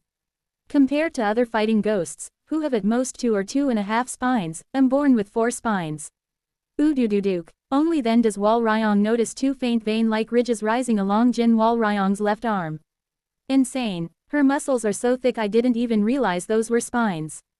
Because Jin Wal Ryong's muscles are so dense, Wal Ryong did not notice that there are 2 spines lodged in her left arm. One basic spine in the waist. Another battle spine somewhere else in the body. And then these 2 battle spines in her left arm. Wal Ryong quickly analyzes the so-called battle spines of Jin Wal Ryong, and her talent once again gives her the answer. These battle spines are overwhelmingly more flexible than ordinary spines. They are practically not spines, but bony tentacles. Moreover, they function more like muscles than like bones. She even wonders why such things are called spines at all. Because of the battle spines, the parts of the body containing them can freely alter their trajectory, and at the same time gain enhanced muscular power. And that punch just now. Wal Ryong recalls the elasticity from Jin Wal Ryong's fist and coldly analyzes her opponent. The elasticity that these battle spines have is at a ridiculous level. I must be especially cautious of the left arm. But she takes her thought one step further and grasps Jin Wal Ryong's intention. Is what she wants, making me focus my attention on her left arm. Jin Wal Ryong is no fool, so why would she kindly explain such theory to her enemy? The left arm is a feint. No, the very explanation of battle spines is a feint. The real hidden card lies elsewhere. Then should I immediately suppress it for now? No, she must be expecting at least that much. Countless simulated battle scenarios run through Wal Ryong's mind. The fate of war, iron, and victory endlessly feed her such talent. Taught it. Wal Ryong dashes toward Jin Wal Ryong's left arm and thrusts her radiance halberd. I'll first pretend to suppress the left arm first, while actually discerning her real hidden card. Wu Wang. And for that, there must be an actual threat to that left arm. Wal Ryong's overlays her integrated Dao domain on her radiance halberd. A dimensional canopy cloaks the halberd's blade, turning it into a weapon that severs space itself. Though her strength is diminished for a year in the Earth boundary heavenly domain due to the adaptation period, her realm itself has not fallen, so it is not that she cannot use the abilities of her realm. Feigning as if she is digging into Jin Wal Ryong's chest, Wal Ryong suddenly swings her halberd downward to target her ankle, while at the same time kicking the ground to scatter shards of scrap metal toward Jin Wal Ryong's eyes. In that instant, Jin Wal Ryong's sturdy leg presses down hard on the radiance halberd, and with lips forming the shape of pa, she lets out a lion's roar. Ha! Kuguguging. The lung capacity of the fighting ghost race seems to be utterly different from that of the human race, for merely exhaling the air in her lungs shatters not only the shards flying toward her eyes, but also everything in front of her instantly begins to crumble under the shockwave. It looks much like the dragon wave of the dragon race. But in that instant, Wal Ryong sacrifices the arm holding the Radiance halberd and dives into Jin Wal Ryong's embrace, kicking straight upward toward Jin Wal Ryong's left arm. For a moment, her leg becomes overlaid with a dimensional veil and the Radiant Spirit Sword formula, turning into a deadly weapon that cuts through all things. Just then, Wururik, oi, Wal Ryong, startled by the glass-colored flames burning before her eyes, fails to sever Jin Wal Ryong's left arm and quickly retreats backward again. It does not matter, as this attack aimed at the left arm was nothing more than a feint in the first place. L thought you said you would not use your cultivation. Ha ha ha, of course, did I not say I would only use my racial traits? Wu Wang, one of Jin Wal Ryong's 7 horns shines brightly in all of heaven's natural colors. This is my racial trait. Try blocking it. Juk. Immediately after, Jin Wal Ryong opens her mouth, and from her mouth bursts forth the dragon wave used by the dragon race. One of her horns shines golden. Zhejiang. A massive stream of radiance surges toward where Wal Ryong stands, and Wal Ryong bites her lips tightly upon seeing it. Why does a fighting ghost race have the trait of the dragon race? In the heroic spirit realm of the Heavenly King Heavenly Domain where she lives, there is no fighting ghost race, so she is momentarily flustered by Jin Wal Ryong's bizarre move, but she quickly finds the answer. The greatest characteristic of the fighting ghost race as a whole is not something like their battle spine.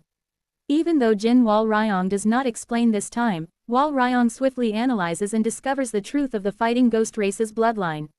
Those horns, through the horn it is possible, to steal and use the traits of other races. Her heavenly bestowed talent instantly sees through the secret of the fighting ghost race, and she begins to form a strategy to counter it. Seo Gyung narrows his eyes while being held captive at Jin Wal Ryong's side. I see, I thought something was strange. He thought Jin Wal Ryong recognized him due to being similar in appearance to Seo Eun-yun. That is not the case. Even if the outward appearance is completely identical, fate and history have already been woven to disguise him entirely as a different origin. For star-shattering esteemed ones who are more sensitive to attraction force, it is all the more normal not to notice any commonality between Seo Eun-yun and Seo Gyung. For them, it is not appearance but the traces of attraction force, fate, and history that matter. And as he investigates up close how Jin Wal Ryong recognized him, he finally discovers the answer. Seo Gyung. No, Seo Eun-yun withdraws his consciousness for a moment from Seo Gyung's body and, through his main body hidden in the twin holding heavenly domain, gazes toward the darkness of the distant outer sea. Come to think of it, you did carry the feeling of the fighting ghost race. When he first met the main body of the great mountain supreme deity, he felt a faint lingering aura of the fighting ghost race from him. Are you related to the fighting ghost race itself? Are you perhaps the creator of the fighting ghost race? Or, through Jin Wal Ryong's back, Seo Eun-yun recalls Gwakam, who is provoking him all the way from the outer sea, and takes a deep breath. Is something that the fighting ghost race longs for connected to you? The fighting ghost race. Oh hi Seo, and the great mountain supreme deity. Seo Eun-yun, with the intuition of an immortal beast king, discovers the subtle link connecting those three and recalls a single term. Noble blood true sea radiance body EMEEHE. Great immortals are beings who can know of matters 10 billion light years away while merely sitting. And Seo Eun-yun and Gwakam are beings of the governing immortal rank, surpassing even great immortals. As if in response to Seo Eun-yun's reaction to finding the correct fragment, the lingering trace of the splitting heaven mantra surges from the outer sea. You deserve praise. Though no actual voice is heard, Seo Eun-yun feels as if that reaction is Gwakam speaking those words to him. Wu Wang, the bloodline of Seo Eun-yun, fused with the true blood of the owner of names, Pengu, analyzes the information contained within the name of what is called Noble Blood True Sea Radiance Body. Remove the character for body 5. The Noble Blood True Sea Radiance Body does not simply mean the qualities of the legend of the fighting ghost race. Therefore, the character that signifies the body must be removed. Then, what remains is Noble Blood True Sea Radiance EEE. Seo Eun-yun frowns slightly at the unpleasant feeling brought by the name True Sea Radiance E86. It is the same name as the innate true method of the being who once slaughtered all his friends and lover. TLN same Hangul but different Hanja from Yuan Li's method. In a world where the owner of names and the power of names exist, for the names to be the same is never a coincidence. Noble blood, true sea radiance. Is it perhaps the origin of the blood demon suppressing sea light, too? The authority of the immortal beast king traces back through the past, and the remnants of the Pengu true blood read the information of the names within that past. The method created to recreate the fighting ghost race's legend of the noble blood true sea radiance is the exclusive fighting ghost race method, fighting devil true sea radiance. That fighting devil true sea radiance, reinterpreted as a devilish art and made easier for humans to learn, became the blood demon true sea light handed down in Yuan Li's Yuan clan. Yuan Li's blood demon true sea light is a method that extracts the souls of the sea demon race and refines them into dharma treasures. C. Refining. Soul. Various clues analyze themselves within Xiao Unyun's mind, and he quickly reaches one conclusion. If I trace back the power of the blood demon true sea light, and compare it with the connection between Xiao and the great mountain supreme deity. Outer sea, so that is it, he recalls the power of the great mountain supreme deity, who borrowed the power of the chaos within the outer sea to exert even greater strength there. The outer sea, the world of chaos also called the salt sea, and the noble blood true sea radiance body itself is an illusion that does not exist. But the noble blood true sea radiance. Wo Wang, Xiao Unyun's gaze turns toward the rippling outer sea. He breaks into a cold sweat. It means your immortal art or mantra, that lets you seize the chaos of the outer sea. It is not without thought that great mountain captured Xiao.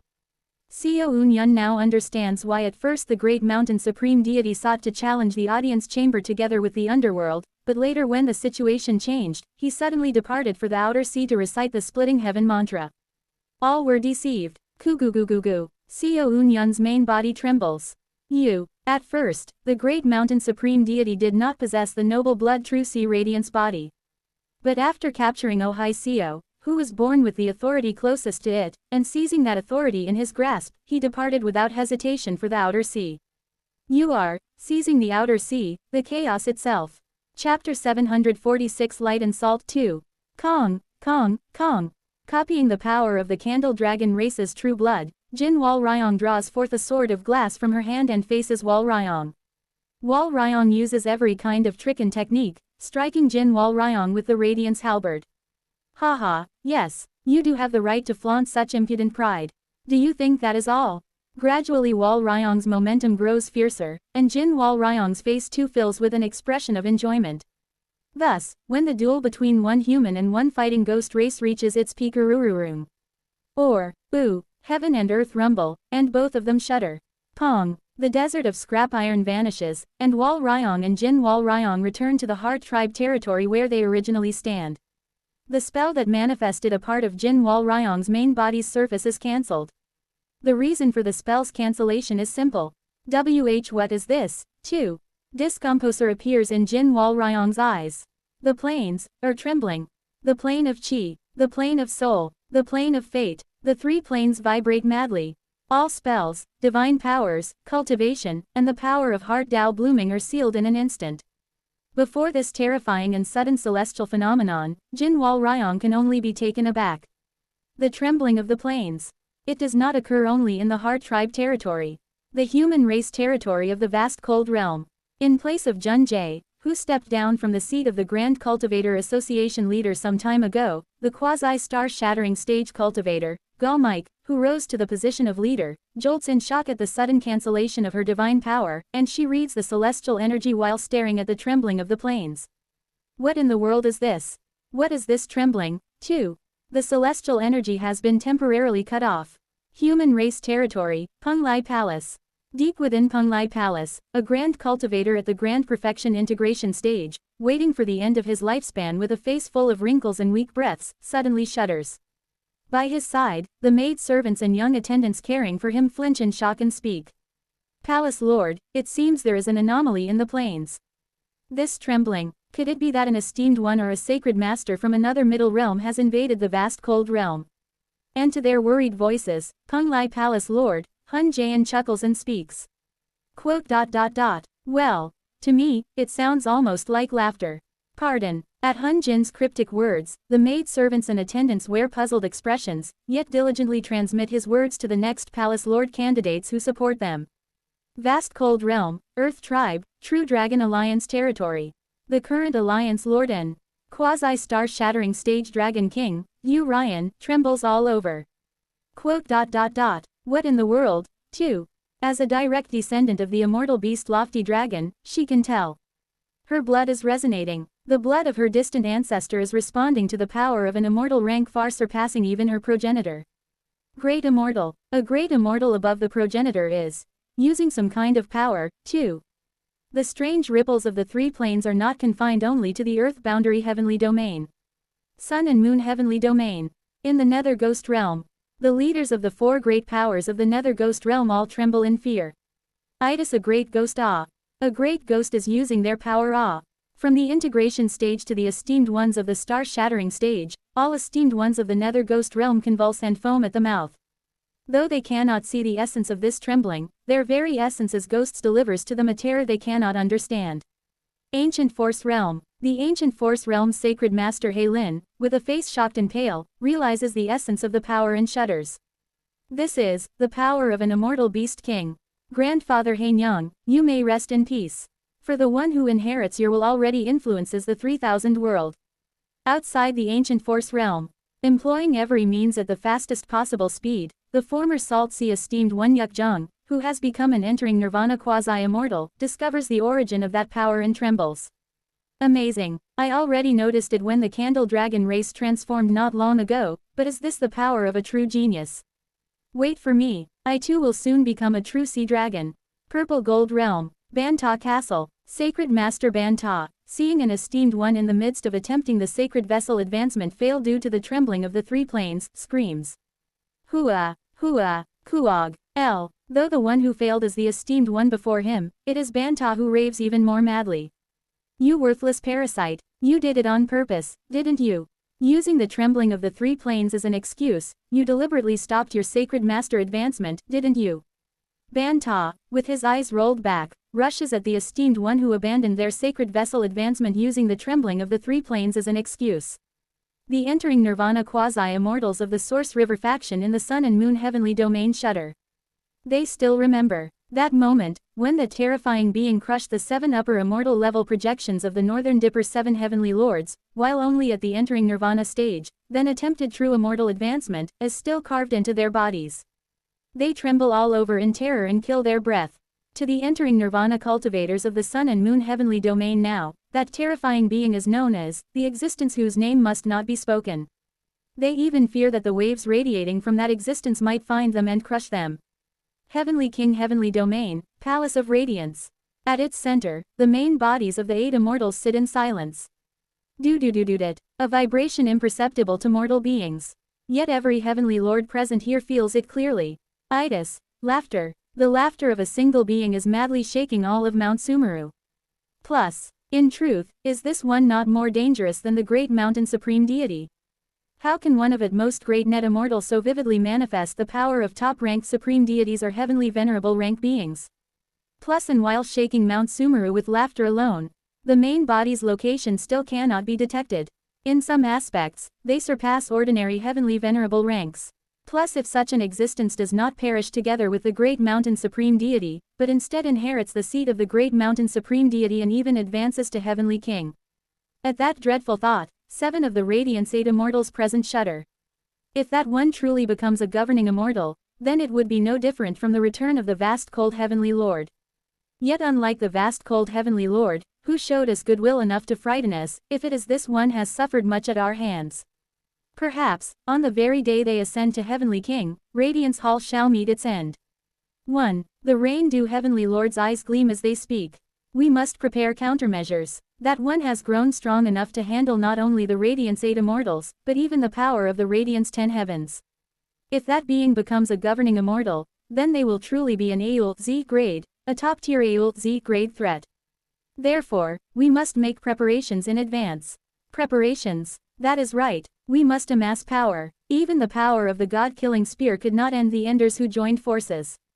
Thus, the Rain-Dew Heavenly Lord begins discussion of a plan to amass the power of Hyuk-Saw, the strength that the Radiance 8 immortals have summoned only in times of necessity, in order to magnify its strength to the greatest extent. Kugugugugugu, Twin Holding Heavenly Domain, Heavenly Escape Realm. My main body there bursts into laughter. How long do I laugh? I stop only before my laughter causes a disaster across the entirety of Mount Sumeru. Quote. You're telling me to come, right? The reason why I notice now, together with the noble blood true sea radiance, the scheme of the great mountain supreme deity is simple. Through Jin Wal Ryong, through the bloodline of the fighting ghost race, the great mountain supreme deity has sent me a message. That he is preparing a move right now, and that I should enter. Quote. Isn't it far too obvious? Am I afraid? I am afraid. Certainly, to seize chaos is something unheard of, and the very fact that such a thing can be realized is absurd to me. But precisely because of that, I can easily read the hidden meaning contained in this message from GWAKM. Quote. Are you afraid? Of course, no answer comes. But I can tell, GWAKM is currently wary of the arrangements I am leaving behind. Naturally so, for if this arrangement comes to fruition, I will hold an overwhelming type advantage against all beings who bear the name of light. Especially now, as GWAKM once again dons the mask of light under the pretense of executing the splitting heaven mantra. If this arrangement is completed, then he too will be at a disadvantage against me in terms of compatibility. In other words, the arrangement I am setting up right now is not merely out of fear of my later annihilation, but a cornerstone to defeating GWAKM. Of course you wouldn't want to leave even a single variable behind. Even if he completes the splitting heaven mantra, even if he seizes chaos, the moment I complete this arrangement, the arrangement itself will become a spear piercing into GWAKM's vitals. If this spear is completed, then even should Guam defeat me, the probability that he loses when challenging the audience chamber afterward will rise exponentially. So it seems he wishes to clash with me before I complete the arrangement. You must want me to come rushing as though fire is lit under my backside, right, senior brother? Again, there is no answer. Sorry, but that will not happen. I will complete this arrangement, defeat you, and prepare a move so that, no matter what enders of later generations may come, they can receive salvation from light. My arrangement itself is the deadliest poison to be released within Radiance Hall. And perhaps, even become the fangs that may reach the owner of fate who is currently ruling from the shadows behind Radiance Hall. That is my arrangement. Wu Wang. Feeling the formula of the vast cold heavenly circle swirling inside me, I clench my hand. Point 1 will not go to you. Do you think that by seizing chaos you can prevent my arrangement from being fulfilled? That will not happen. War at its core is about doing what your opponent least desires. Since GWAKM is provoking me and wishes for me to come rushing, I will simply remain here and calmly complete my arrangement. Only, from now on, I must press forward with my arrangement a bit more.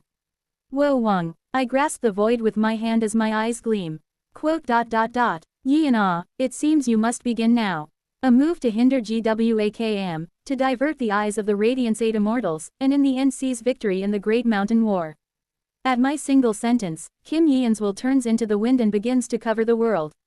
Her consciousness domain, already vast from the beginning, spreads out across all of Mount Sumeru, and begins to directly interfere with all affairs of Mount Sumer, bringing about a certain phenomena. It is a plan she herself originally said she would attempt after reaching Heavenly King. Artificial Gandhara, from this moment, please create it. Yes, Orabeoni. Kim Yeon sits upon the shoulder of my main body, leaning her body against my neck, and nods. The time is arriving when we must truly extend our influence over Mount Sumeru. Kuguguging. The vibration of some transcendent being that spreads their influence across the three planes subsides. Jin Wal Ryong, drenched in cold sweat from that chilling presence just now, breathes heavily. If that vibration had resounded just a little longer, all cultivators in the heavenly domain at the nascent soul stage above and below the sacred vessel stage would have gone mad, rampaging in frenzy. But Jin Wal Ryong soon notices that more than that, something else catches her attention. Quote. You. Wal Ryong's foot. Her foot pushed Jin Wal Ryong's foot aside, forcing her body slightly but unmistakably beyond the boundary of the circle. Quote. The bet, I have won, haven't 12 inches. Hey, Jin Wal Ryong realizes what has happened. Illusion arts. While fighting me, she used illusions to shift my position little by little, and when that vibration of the three planes arrived, without panicking, she focused solely on our bet and kicked my foot, sending me beyond the boundary of the circle. From the faint moonlight radiating from Wal Ryong, she understands the situation. Is it a spell obtained from a true immortal? I got tricked. If I knew you hid such a hidden move, I should have set a harsher condition. Quote. If you lost the bet, then stop with the unnecessary talk and keep your promise. Ha, impudent one, be grateful that I am a kind esteemed one. Jin Wal Ryong, laughing heartily at Wal Ryong's bold stance, sends Seok-young over to her. I will keep my promise. That child's secret is as follows. Jin Wal Ryong hints at what she suspects about Seok-young's true identity. And the words that follow, Wal Ryong's eyes can't help but widen. That Seok-young, he is probably a direct descendant of the Mountain Divine Spirit. Because I have personally seen the incarnation of the Mountain Divine Spirit, and I even copied the immortal beast true blood of that evil god into the bloodline of the fighting ghost race, I am certain. 747. Direct descendant of the Mountain Divine Spirit. Wal Ryong is startled to learn that Seok-young is a direct descendant of that terrifying devil god. Seok-young, did you know about this? At Wal Ryong's words, Seok-young shakes his head. I'm learning it for the first time. But, for what reason am I said to be the descendant of the devil god? Several hundreds of thousands of years ago, I once met the incarnation of that devil god who infiltrated the vast cold realm. At that time, the vast cold realm was not in the earth boundary heavenly domain but in the sun and moon heavenly domain. From Jin Wal Ryong's mouth flows a story about the devil god. Hearing of the devil god's feats, Wal Ryong cannot help but click her tongue. Quote. In only a few tens of thousands of years, they ascended from the lower realm, reached the sacred vessel stage, fought against all the cultivators of the entering nirvana stage and sacred vessel stage in the sun and moon heavenly domain, and finally attempted to annihilate the entire sun and moon heavenly domain with a terrifying immortal art, failed, and afterward clashed with 7 true immortals and 50 entering nirvana stage cultivators, yet emerged victorious. That is right, those are the incidents and disasters that clone of the devil god caused in the sun and moon heavenly domain. I once met that incarnation of the devil god back then.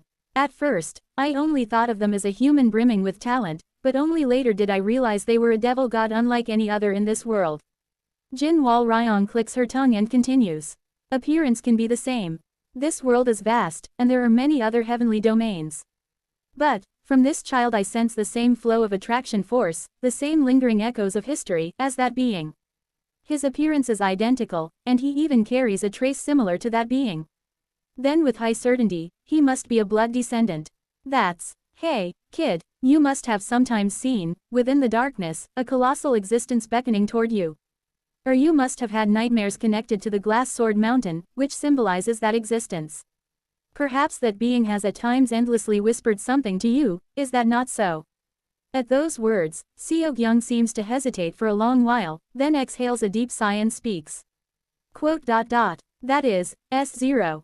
As I suspected, how pitiful that means as a descendant of the devil god, you are receiving direct and indirect influence from them. Seek out ritual books or records concerning dreams and interpret your dream. By doing so, you may come to know what that evil god desires. And if you do so, you may by your own hand do what that devil god does not wish, and thereby break their purpose. Ah, yes, I see. 0. Still, despite such an evil god constantly beckoning you, you neither went mad, nor suffered mutation, nor returned to thee. Truly, you are a child possessing an upright and extraordinary mental strength. At Jin Wal Ryong's praise, Seok-young's expression turns strange for a moment. Seeing this, Wal Ryong feels an unknown feeling. You have suffered much. She always thought of Seok-young as someone meaninglessly favored by master. That is what she thought. But even Seok-young carried pains unknown to others. Perhaps, her master's favoritism toward Seok-young was not mere favoritism, but because such favoritism was necessary for Seok-young's mind to endure. I, without knowing anything all this time, only hated him. Without any concern for Seok-young's pain, she only hated him.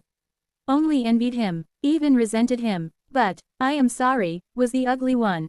She realizes that the one she truly must hate and resent is not Seok-young, but her own malice. Bududuik, 'tis so shameful, cannot stay still.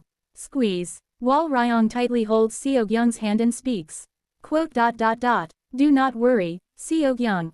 Being born with the bloodline of an evil god, is not a sin. No matter what that vile existence does to you, no matter what cruel malice they reveal to you, will help you. That vile, filthy, repulsive, detestable devil god will not be able to lay a single finger on you. I promise, no matter what I must do, I will help you escape from that nauseating fate. Seok-young says nothing. But Wal Ryong can tell from the trembling that runs through Seok-young's body. He's overwhelmed. Of course he would be. Until now, no one has recognized his burdens, nor even tried to. For someone else to shoulder that burden for him must be immense for Seok-young. Seeing this, Jin Wal Ryong also watches the two with satisfaction. That child is interesting. In Jin Wal Ryong's eyes, it is clear. Within Wal Ryong's heart essence, the lumps that have been knotted together are melting away. Those lumps, originally bound by resentment and hatred toward her teacher and Seok-young, within obsession and thirst for revenge, are now largely dissolving, and in their place new emotions are beginning to fill. Yes, by gradually becoming honest with her feelings, she will thus come to enlightenment. Jin Wal Ryong looks at Wal Ryong holding Seok-young's hand and smiles warmly. Afterward, matters proceed smoothly.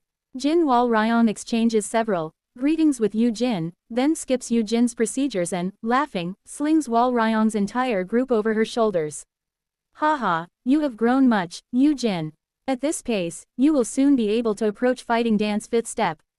Could you not speak in terms of the heart Tao blooming system instead? I do not know such things. In my time, each person brimmed with self-respect and individuality, so we never spoke of realms by names that did not suit us. Kid these days, tisk tisk, miss you, Elder Jang Ik. Jin Wal Ryong stomps her foot, and in an instant carries Seok-young, Wal Ryong, Mu Jiam, and Bai Hua out of the Hard Tribe territory. Scenes of the vast cold realm flash past, and Wal Ryong glances back at the Hard Tribe territory. It was a place I wanted to look around at least once. It is a shame, haha, do not worry. In the vast cold realm, you can meet Hard Tribe fellows everywhere, so there is no particular need to cling to their territory. Still, the Hard Tribe, how fascinating. In the Heavenly King Heavenly Domain, I never encountered such a race. They are especially numerous in the vast cold realm. Especially since the spread of the vast cold martial alliance, truly, those fellows are spread all across the vast cold realm. In an instant, Seok-young, Wal Ryong, Mu Jiam, and Bai Hua arrive in the human race territory. Kwang, a massive sky island archipelago. At the front of that cloud-filled zone, Jin Wal Ryong slams down. First, go to a place called Temporal Fate Island, register your names with the Human Race Grand Alliance, and do this and that properly. Then, since I have brought you this far, I will be taking my leave. The request I received from the Radiant Spirit sect was only to bring you as far as the human race territory. With that, Jin Wal Ryong drops them off in front of the human race territory and then stomps once more, disappearing to somewhere far away. Then, Wal Ryong takes Seok-young's hand and enters the human race territory of the vast cold realm. You say you come from another heavenly domain? Radiant Spirit sect. Yes, here it is. As it happens, there is a letter sent to our Grand Alliance from that Radiant Spirit sect. I see, so you have come to subjugate the Thunder Resonance Valley. The various administrative procedures of Temporal Fate Island finish in an instant. This is because the Radiant Spirit sect had already sent a letter in advance to the Human Race Grand Alliance of the vast cold realm. Welcome, I hear you are disciples of the colossal sect called Radiant Spirit sect. I am Wee Jin Nambic, the Vice Alliance leader of the Grand Cultivator Association. Since my father's generation, we have been serving as the strategist of the Human Race Grand Alliance. Your father would be Grand Cultivator Wee Ryong Son, formerly of the Grand Cultivator Association, is my father. Of course, compared to disciples of colossal sects such as the Radiant Spirit sect, whose power surpasses even the entirety of the human race, it is but an empty name. Introducing himself as the strategist of the current Human Race Grand Alliance's Grand Cultivator Association, Wee Jin Nambic laughs heartily and welcomes them. By the way, Taoists, how many thousands of years do you plan to stay in the vast cold realm? For now, your strength is somewhat weakened due to the adaptation period, but once that adaptation period passes, I heard your abilities will rise to the integration stage. If so, then while you remain here, the Grand Cultivator Association's power will effectively double, which means the human race will be able to accomplish much. Thousands of years. 0.2 inches. At Wee Jin Nambuk's casual remark, not only Wal Ryong but also Mu Jiam and Bai Hua's faces stiffen. We cannot stay for such a long time. At Mu Jiam's words, Wee Jin Nambic asks curiously. A long time, you say? For us Grand Cultivators, a few thousand years is, perhaps you are not yet at the integration stage. Other than Seok-young here, all of us are disciples of the integration stage. But we still consider thousands of years far too long a time. So in the Heavenly King Heavenly Domain, the sense of time must be different. By the way, the ages of fellow Taoists are. Hearing the disciples of the Radiant Spirit sect call thousands of years a long time, Wee Jin Nambook asks about their ages just in case. And soon, Wee Jin Nambook's faces dyed with shock. This year, I am 513 years old. Mu Jiam, I am 430 years old. Bai Hua, Seok-young and I are both 30 years old. Wal Ryong and Seok-young. At their introductions, Wee Jin Nambook is so shocked his eyes nearly pop out, gasping for breath, and the administrative disciples of Temporal Fate Island listening nearby also stare at them in astonishment, eyes bulging. Madness. Not even 1,000 years old and already the integration stage. No, not even 100 years old in the integration stage. Do not lie, adaptation period or not, lies are, hiat. Wee Jin Nambook, eyes bulging in disbelief, suddenly seizes Mu Jiam's hand and injects his consciousness to check, but soon exhales empty breaths once more. Hehuk, R really is the integration stage. What is weakened during the adaptation period is only the magnitude of their power, their realm remains unchanged. In other words, the abilities of their realm, such as the integrated Tao domain and their refining void Dharma treasure, remain intact. Wee Jin Nambook, having reconfirmed the realms of Wal Ryong's group, stares at them with a dazed look, his voice trembling on its own. Radiant Spirit Sect. So this is an immortal sect backed by true immortals, a genuine immortal cultivation sect. Ha ha ha, when the esteemed ones came and said that the strength of the Radiant Spirit Sect alone is equal to the 6 great Heaven tribe races, I thought it was a joke. At Wee Jin Nambook's intense reaction, Wal Ryong's group seems to grow proud, confidence rising on their faces. I shall escort you to the Grand Cultivator Association. Thus, Wal Ryong's group once more follows Wee Jin Nambook's lead to Heavenly Human Island of the Human Race Grand Alliance. To the Grand Cultivator Association. Human Race Grand Alliance, Heavenly Human Island. The main mountain of the Grand Cultivator Association. There, all the integration stage Grand Cultivators of the Human Race Grand Alliance assemble. Grand Cultivator Association Leader, Gal Mike. Strategist, Wee Jin Nambook. Kung Lai Palace Lord, Hun Jin. Black Ghost Valley Grand Elder, Heo Nam Guan. Azure Heaven Creation Sect Supreme Sect Master, Cheong Mangok. Grand Cultivator of the Mountain and River's Origin, Du Ryuk. A total of 6 Grand Cultivators. Before them, 4 figures appear. Wal Ryong, Seok-young, Mu Jiam, and Bai Hua. Please offer your greetings. This is the Grand Cultivator Association Leader, Lady Gal Mike. And this one is the greetings between the disciples of the Radiant Spirit Sect and the Grand Cultivators of the Human Race are brief. Astonishing. All of you have reached the integration stage at such young ages. The might of the Radiant Spirit Sect is clear. Gal Mike speaks in a slightly aged voice, and at her words, everyone nods in agreement. Disciples of the Radiant Spirit Sect, first rest and recover from your journey. In a few years, the so-called adaptation period will end.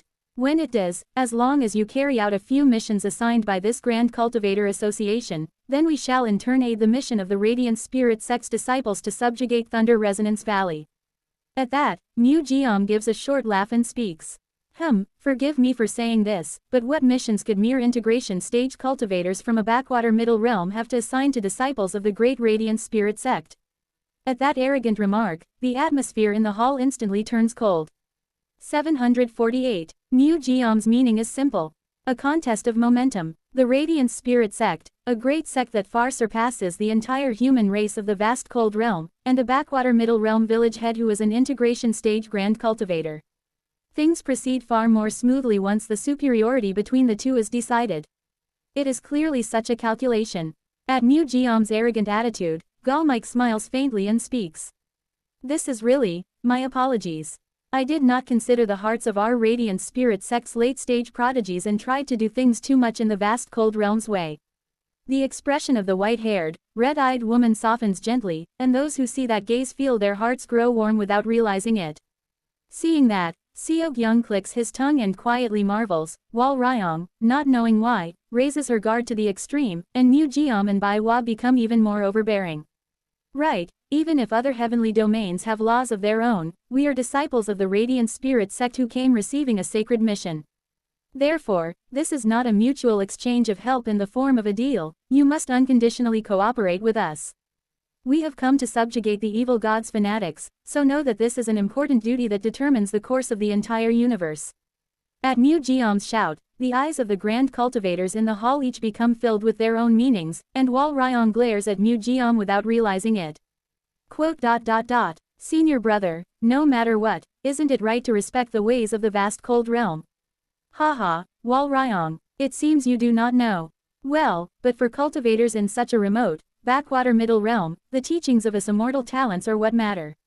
Teachings, you say? At that one word, Gall Mike lets out a cry of admiration and shouts. Yes, now that I think of it, I forget to ask the upper prodigies of the heavenly sect supported by the heaven immortals to give teachings. For cultivators of a backwater, small realm like us, if you could perhaps bestow teachings, it would truly be an honor of 10,000 generations. Might you perhaps deign to grant us teachings? At Gall Mike's words, Mu Geom laughs even more heartily and says, if you desire a sermon, then as much as you like. From the basics of my Radiant Spirit sect's teachings. Ha ha ha, a sermon, you say? Cultivators like us from a small realm are dull of ear and cannot receive teachings by such things. We are ignorant folk, therefore, rather than a sermon, I hope you would give teachings through something else. Through what? A friendly spar. At Gall Mike's words, Mu Geom laughs awkwardly and takes a step back. Quote. I am sorry, but I am still only at the mid-integration stage, so against a quasi-star-shattering stage cultivator like the Grand Cultivator Association leader, there is no need to. Haha, I too know my realm, would I make such a shameless request? What I want is simply, if fellow Taoists could give their teachings to the ordinary Grand Cultivators of the Grand Cultivator Association. Ahem, if it is only to that extent. Boo-doo-dook. At Mu Geom's words, Wal Ryong glares at him fiercely, but no matter what, she cannot publicly outright deny the words of Mu Geom, who is nominally her senior brother. To think I am in the same group as this guy. Seeing the latent strength of the integration stage Grand Cultivators seated in the Grand Cultivator Association, she sighs inwardly. And then, Seog Young's tiny hand lightly tugs Wal Ryong's hand, and Seog Young speaks. Quote. It's okay, Ryong. They say misfortune turns to blessing. Good things will happen. Seog Young stares fixedly at the old and frail Grand Cultivator called Hun Jin, then smiles faintly. At those words, Wal Ryong looks at him with slightly surprised eyes. Seog Young's realm is still only at the early 4-axis stage, how in the world? I see. Regardless of realm, he has the discernment to have endured as master's disciple. While re-evaluating Seog Young inwardly, she also changes her mind. Right, Seog Young's words are right. Misfortune turns to blessing. Perhaps it is a chance to suppress senior brother and senior sister's momentum right before the subjugation without dirtying my hands. With meaningful eyes, Wal Ryong looks at the old monsters of the Grand Cultivator Association sitting before her, and the integration stage Grand Cultivator from the mountains and rivers origin, the person named Durayuk, rises from their seat with a sneer. Quote. I will face you. Come forward, young master of the Radiant Spirit sect. At those words, Mu Geom also sneers and steps forward from his seat. Haha, it is always the ones without real skill who keep their noses high. Durayuk's red hair shoots up to the sky, and the aura of blazing heat spreads around them. Seeing this, Seog Young speaks to Mu Geom. Quote. Senior brother Mu Geom, please be careful. They still are someone who stands at the peak of the human race territory in the vast cold realm. Haha, can you still not tell when you look at that Wee Jin Nambik or whatever the name is? These are people who waste thousands, tens of thousands of years just to step into the integration stage. How could dullards not chosen by the heavens and fate ever stand against genuine immortal talents? At Mu Geom's words overflowing with confidence, Seog Young does not bother to dissuade him further and steps back, while Durayuk and Mu Geom walk toward one another.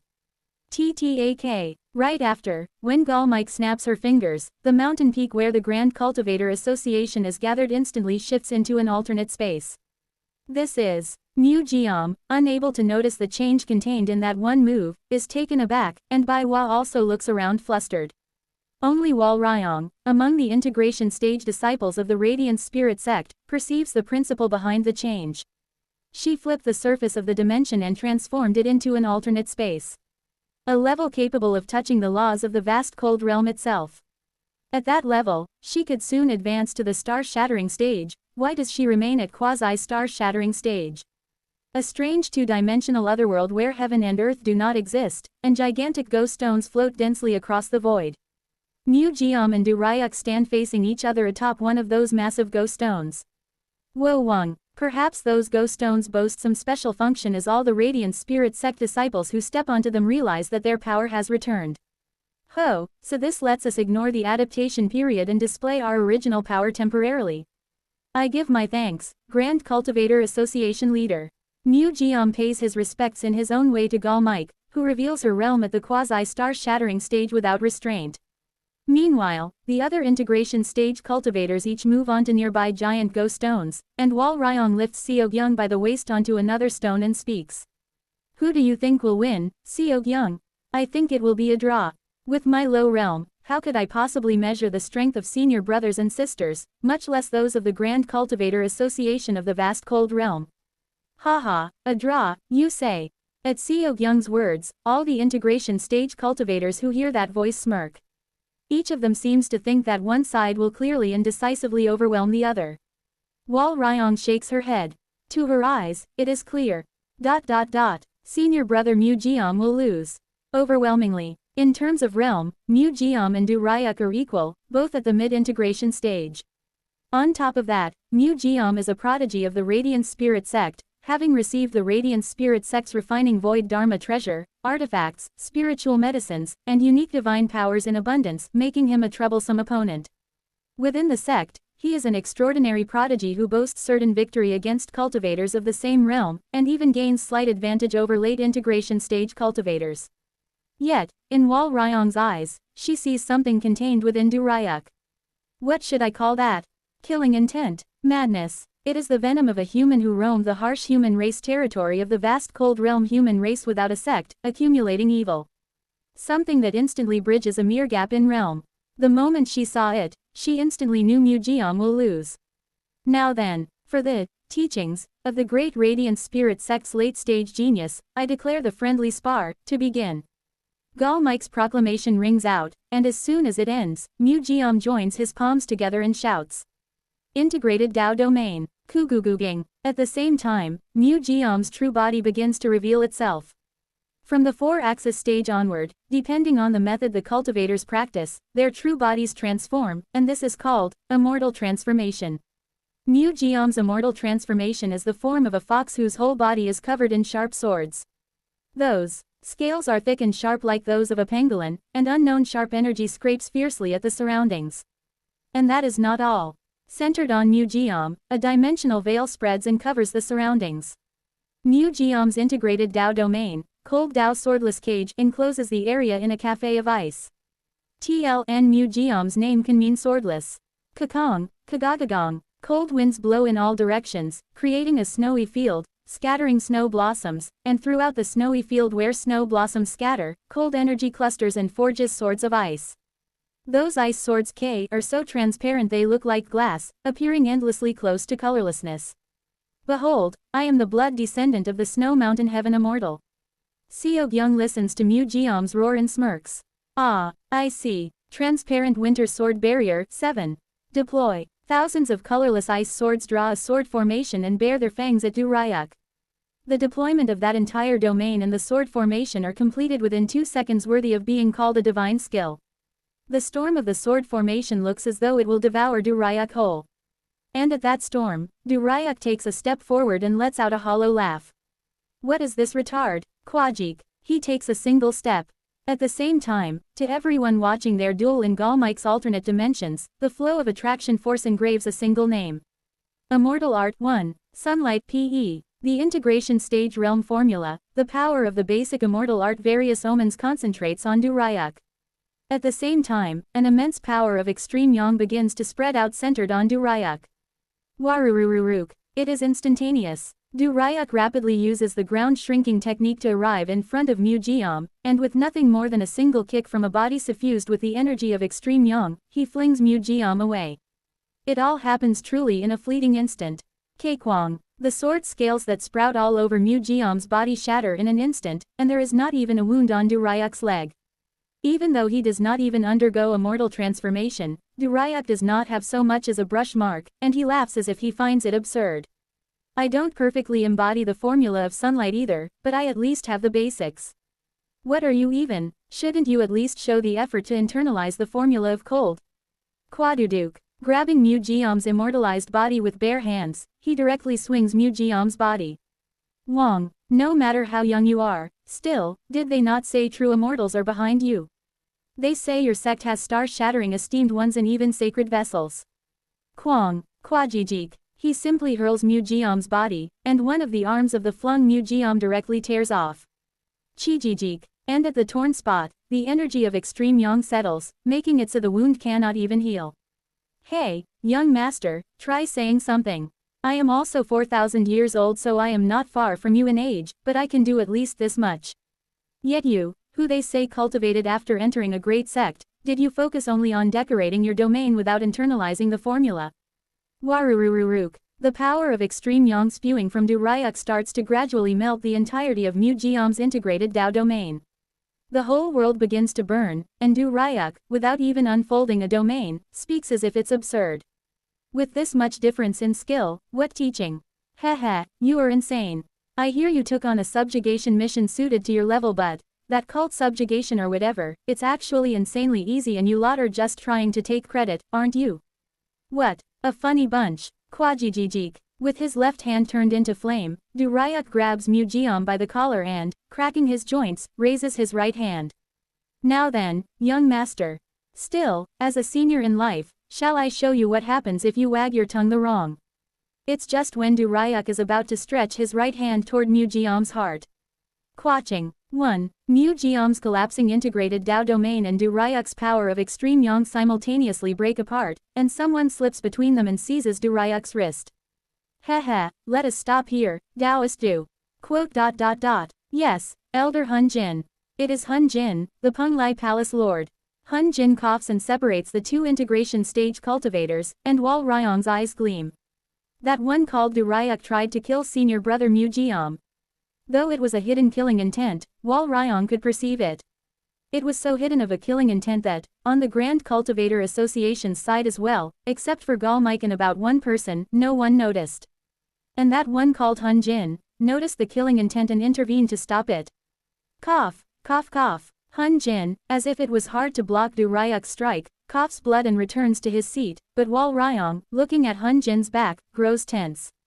And moreover, even if the integrated Dao domain was collapsing, to smash it in a single moment like this, that one seems to be the strongest after Gal Mike.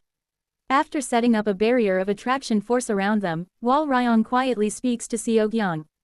Seogyung, I think that old man seems to be the strongest after Gal Mike. What about you? Well, I don't think so. Right, on the surface he may look weak. But, there is something inside him, a power that cannot be disregarded. Wal Ryong glares at the existence called Hun Jin, and Seogyung, watching Hun Jin together with her, only gives a smile of unknown meaning without saying anything. After a while, Duryak withdraws from the arena, and Bai Hua descends from her seat with a face that looks unwell. The next one to step forward is a grand cultivator named Heo Nam Guan. Greetings, young lady, I am Heo Nam Guan, who manages the vast cold realm branch of a minor sect called the Black Ghost Valley. I humbly hope to receive the Radiant Spirit sect's profound teachings. Heo Nam Guan bows politely to Bai Hua, and Bai Hua accepts the greeting with an awkward smile. Quote. Even in my hometown, even in the heroic spirit realm, and in other stellar realms, there is always a Black Ghost Valley, a Black Ghost Palace, a Ghost Bone sect. Please do not say such things. I know your sect is a secret grand sect rooted throughout the heavenly domains. If it reveals all its strength, it would be comparable even to the Radiant Spirit sect. Peef. Seogyung suddenly bursts into laughter, and Wal Ryong looks at him in puzzlement for a moment before dismissing it and turns back to gaze down at the two. Who do you think will win this time? I think one side will forfeit. Indeed, on Bai Hua's face, after seeing Mu-Geom's miserable defeat, shows deep concern.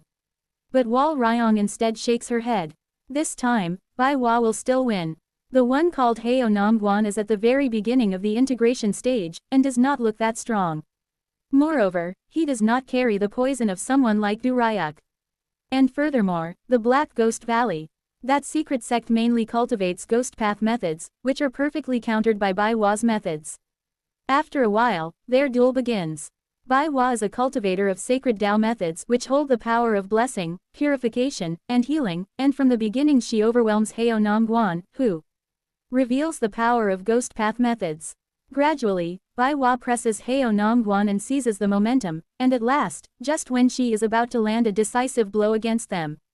Shiver. From Heo Nam Guan, who is wielding ghost path methods, a chilling aura that no one can ignore spreads. From that terrifying, spine-chilling aura, everyone present realizes that Heo Nam Guan has a hidden trump card. Even Bai Hua's eyes show signs of defeat. Wal Ryong, seeing the flower blooming inside Heo Nam Guan, is reminded of one thing.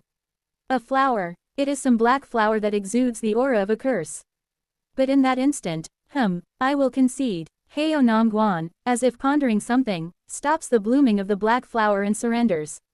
What is this? Are you mocking me? No, Lady Bai, my secret art is incomplete, so it would be dissolved by your blessings. But Wal Ryong realizes he is lying. It is the opposite. If Heo Nam Guan had used that curse in flower form, it would not have been Bai Hua's blessing that melts his curse, but Bai Hua who is killed by that curse. So he went easy because he can't control the killing move. Cultivator Heo forfeited, but in truth it is Bai Hua's defeat. And suddenly, Wal Ryong notices something strange. Somehow, everything goes exactly as Seog Young says. Is it just my imagination? It is a strange feeling. And with Heo Nam Guan's defeat, Wal Ryong's turn arrives.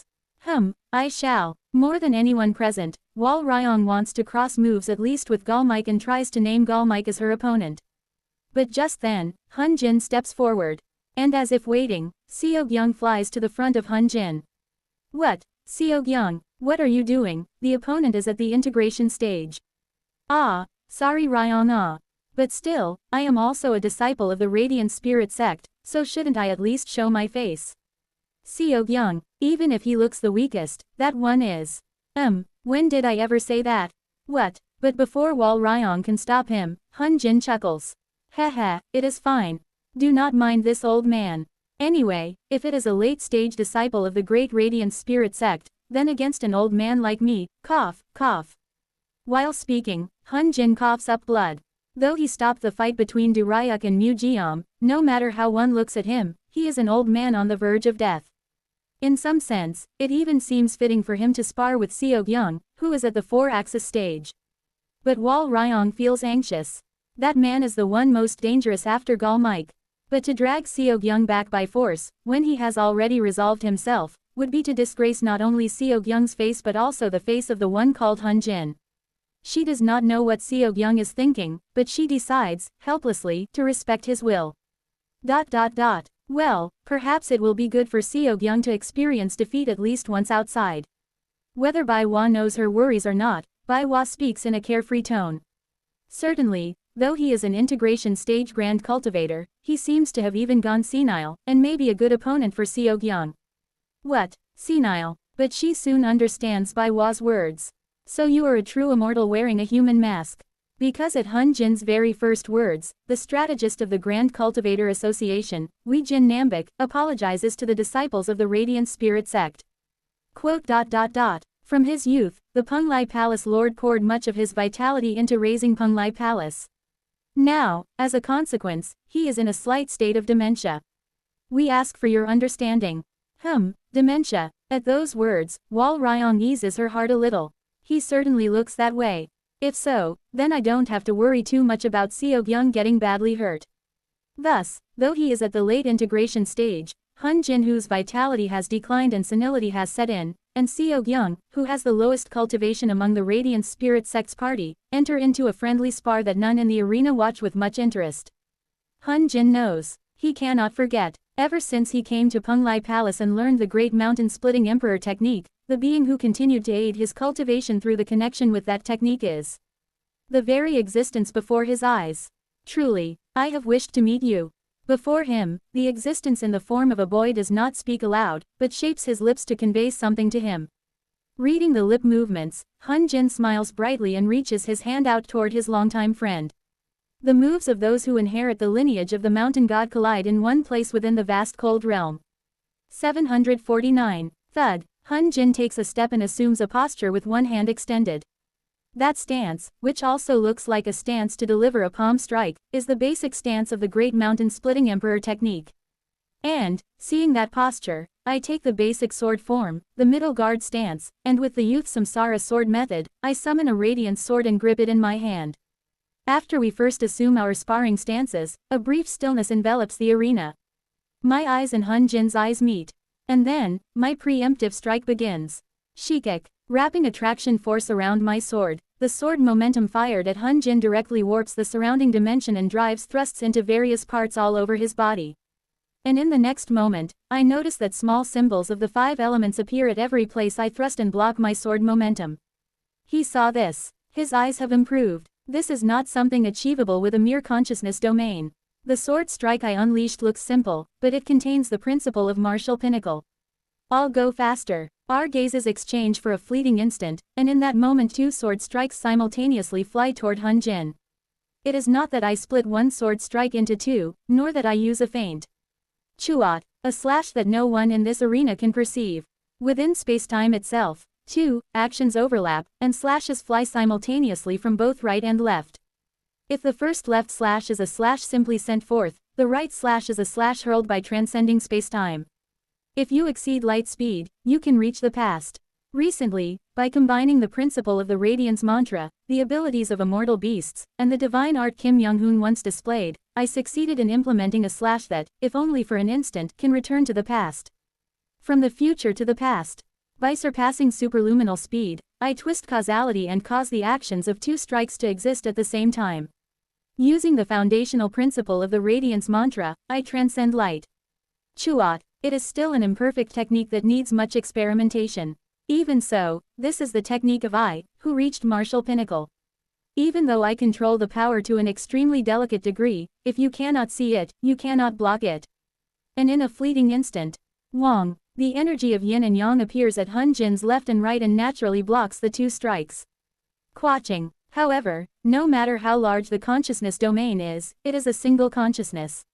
Even if it is the energy of yin and yang, perhaps it is unavoidable that power leans ever so slightly more to one side. The 2 slashes dig persistently into the weaker side. Among them, break through the defense, and reach Hun Jin's body. Kong, the integrated Tao domain's dimensional veil wrapped around Hun Jin's body blocks my radiant sword. However, in the end he endures only by relying on the integration stage weight class. If I was in the late 4-axis stage, Hun Jin's body would have been cut in half. Up to here, these are very brief instant exchanges. On the surface, it would look like the old Hun Jin and I, a fresh green fledgling, trading a few swings. In truth, through Indra's net, most of the inner thoughts of the grand cultivators flowing in are them swallowing dry laughs, and most of them are seen to pay no attention to our spar. Here, the only ones who come to their senses and watch us are Gal Mike and Wal Ryong.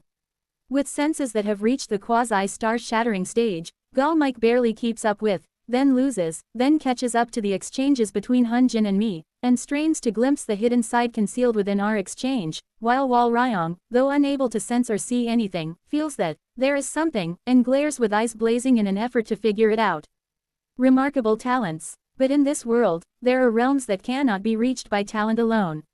That is why the Radiance Hall does not simply raise its future 8 immortals candidates by letting them breathe idly in their subordinate sects, but sends them to the middle realms to accumulate various experiences. Integrated Tao domain. With a trembling voice, Hun Jin clasps his hands together and unfolds his integrated Tao domain. Quote. Island of Taiji great dust within fierce winds s. His integrated Tao domain unfolds in a very peculiar way. Instead of covering the surroundings with a dimensional veil, he tempers the integrated Tao domain like a sharp blade between his clasped hands, then breathes out a shout and sends the tempered integrated Tao domain flying at me. Outwardly, it only looks like he is sending out a thin thread-like line, but in truth, he is compressing the integrated Tao domain itself into a single blade and sending it forth. As expected, the only one who notices this method is Gal Mike, and Wal Ryong, though unable to even discern its identity, thinks that it's amazing, and gapes with her mouth open. I originally intended to hold back in case Wal Ryong suspects my identity, but I smile faintly at Hun Jin and begin tempering the radiance sword taught by Sword Spear until it becomes endlessly transparent. But in front of him, I cannot. I must show at least a fraction of my true skill. The dimensional slash compressed from the integrated Tao domain itself has a powerful suction force, so it is absolutely unavoidable at close range. Furthermore, though it appears to be fired separately from Hun Jin, because it is still connected to him through the domain, it will pursue even if I dodge, and fuse even if I cut. Chiak. I raise my now colorless sword and assume a thrusting stance. I will sever the connection. I will thrust through the gap of that blade and aim for Hun Jin beyond. Shukwick. The thrust at extreme speed instantly pierces through the gap in the dimensional slash and seeks Hun Jin's heart beyond. The moment it touches the heart, it will scatter through all of heaven and earth and grind Hun Jin's body apart. But immediately after, Hun Jin instantly recalls the dimensional slash he had fired at me, compresses it into a single point, and with that one point blocks my thrust. Kwang. But it is not enough to just block that thrust, as he is driven back all the way to the very edge of the ghost stone we rose upon.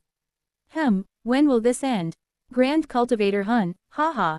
He seems to be having a hard time. Still, to think someone who was once even called the strongest of the human race is now. From the Human Race Grand Cultivator Association flows opinions of pity toward Hun Jin. The spar between me and Hun Jin is exceedingly dry. Unlike others, it is not flamboyant, and only restrained methods are used, and each and every strike is of levels that transcend imagination, so there are not many who can even recognize them. The only ones present who shudder are three. Hun Jin himself, receiving ceaseless teachings as he faces me. Galmike, straining to glimpse my teachings no matter what. And Wal Ryong, though unable to even discern what is happening, with talent alone unconsciously senses the value of our exchange and trembles.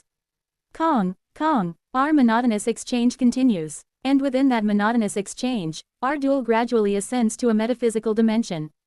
Kwagwang, Hun Jin unleashes a palm strike with the power of explosion, from within which he mixes dozens of nets of 5 elements and lightning. Shwikik. With the barest of motions, I cut that strike, evade the aftershock, and try to counterattack, but in that instant Hun Jin, hiding behind his own attack, thrusts with both palms. Kwang. The power of Taiji dwelling in his hands seizes my chi and blood, twists and entangles the Taiji of my entire body, and tries to rupture all my spirit veins. Wu. With a single breath I try to neutralize the Taiji and expel Hun Jin's Taiji settling in my spirit veins, but at the same time, the Taiji resonates with the 5 elements spiritual energy and tries to tear my whole body apart. Splitting Emperor. A terrifying strike that rends the opponent's entire body spreads within me from the inside out. He fused the Taiji quaking lightning body and the great mountain splitting Emperor technique. I realize what Hun Jin has done and let out a hollow laugh. Shikagek. But in an instant, I concentrate the attraction force of the 4-axis stage into a single point to suppress the power of the great mountain-splitting emperor, and I carry that rebound into my sword to counterattack Hun Jin. An old grand cultivator and a young cultivator, in a way unfit for people called cultivators, stick close and engage in close combat. There are no grand visual effects of great spells, and the spells we unfold are all colorless, formless, and traceless, so they are not that flashy. On the surface, it looks simply like an old man and a little kid grappling in a messy brawl. Yet within it, I am able to converse with Hun Jin. My lips flick into movement.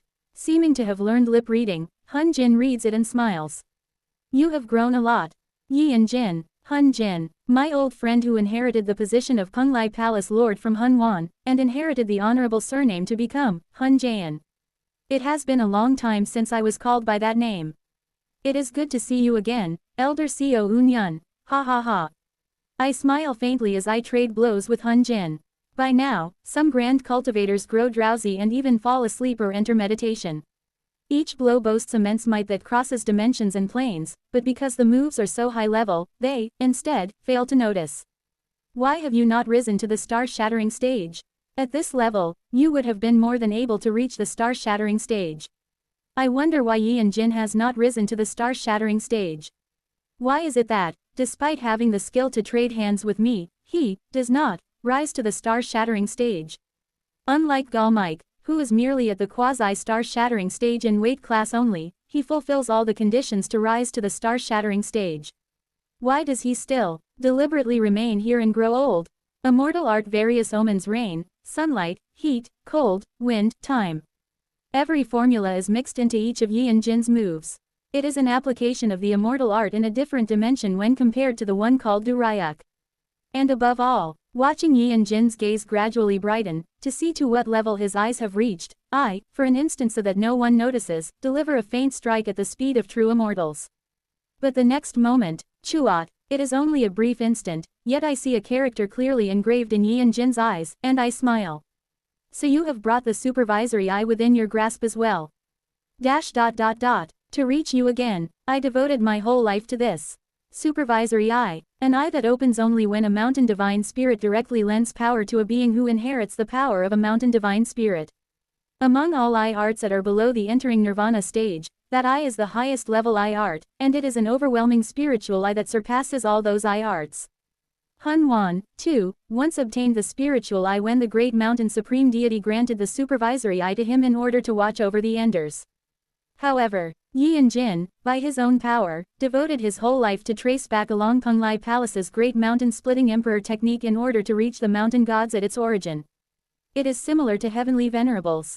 It is the difference between the three heavenly venerables who borrow the power of the absolute from the true emperor, and the underworld who, by their own power, divine descends the power of the absolute. Like the mountain god who toyed with the fates of Hun Wan and ancestor Yi and Wei, I, too, suspected whether you are a mountain god who toyed with me and the ancestor. And whether you, who saved the golden divine heavenly thunder sect, was merely a split soul of a great immortal at that time who toyed with fate, or whether you truly were simply a genius who grew with us and experienced many things together. To know that answer, I had to reach you. For that, he traced back the method of Penglai Palace to connect, with the power of a mortal being, to the immortal Tao of the mountain, and he succeeded in connecting with me, who stands at the summit of that immortal Tao. That is Yi and Jin's feat. Unlike Hun Wan's supervisory eye, which is only the highest eye art at the level of mortal beings, the supervisory eye that Yi and Jin obtained on his own. That supervisory eye alone is no different from the eye of a true immortal.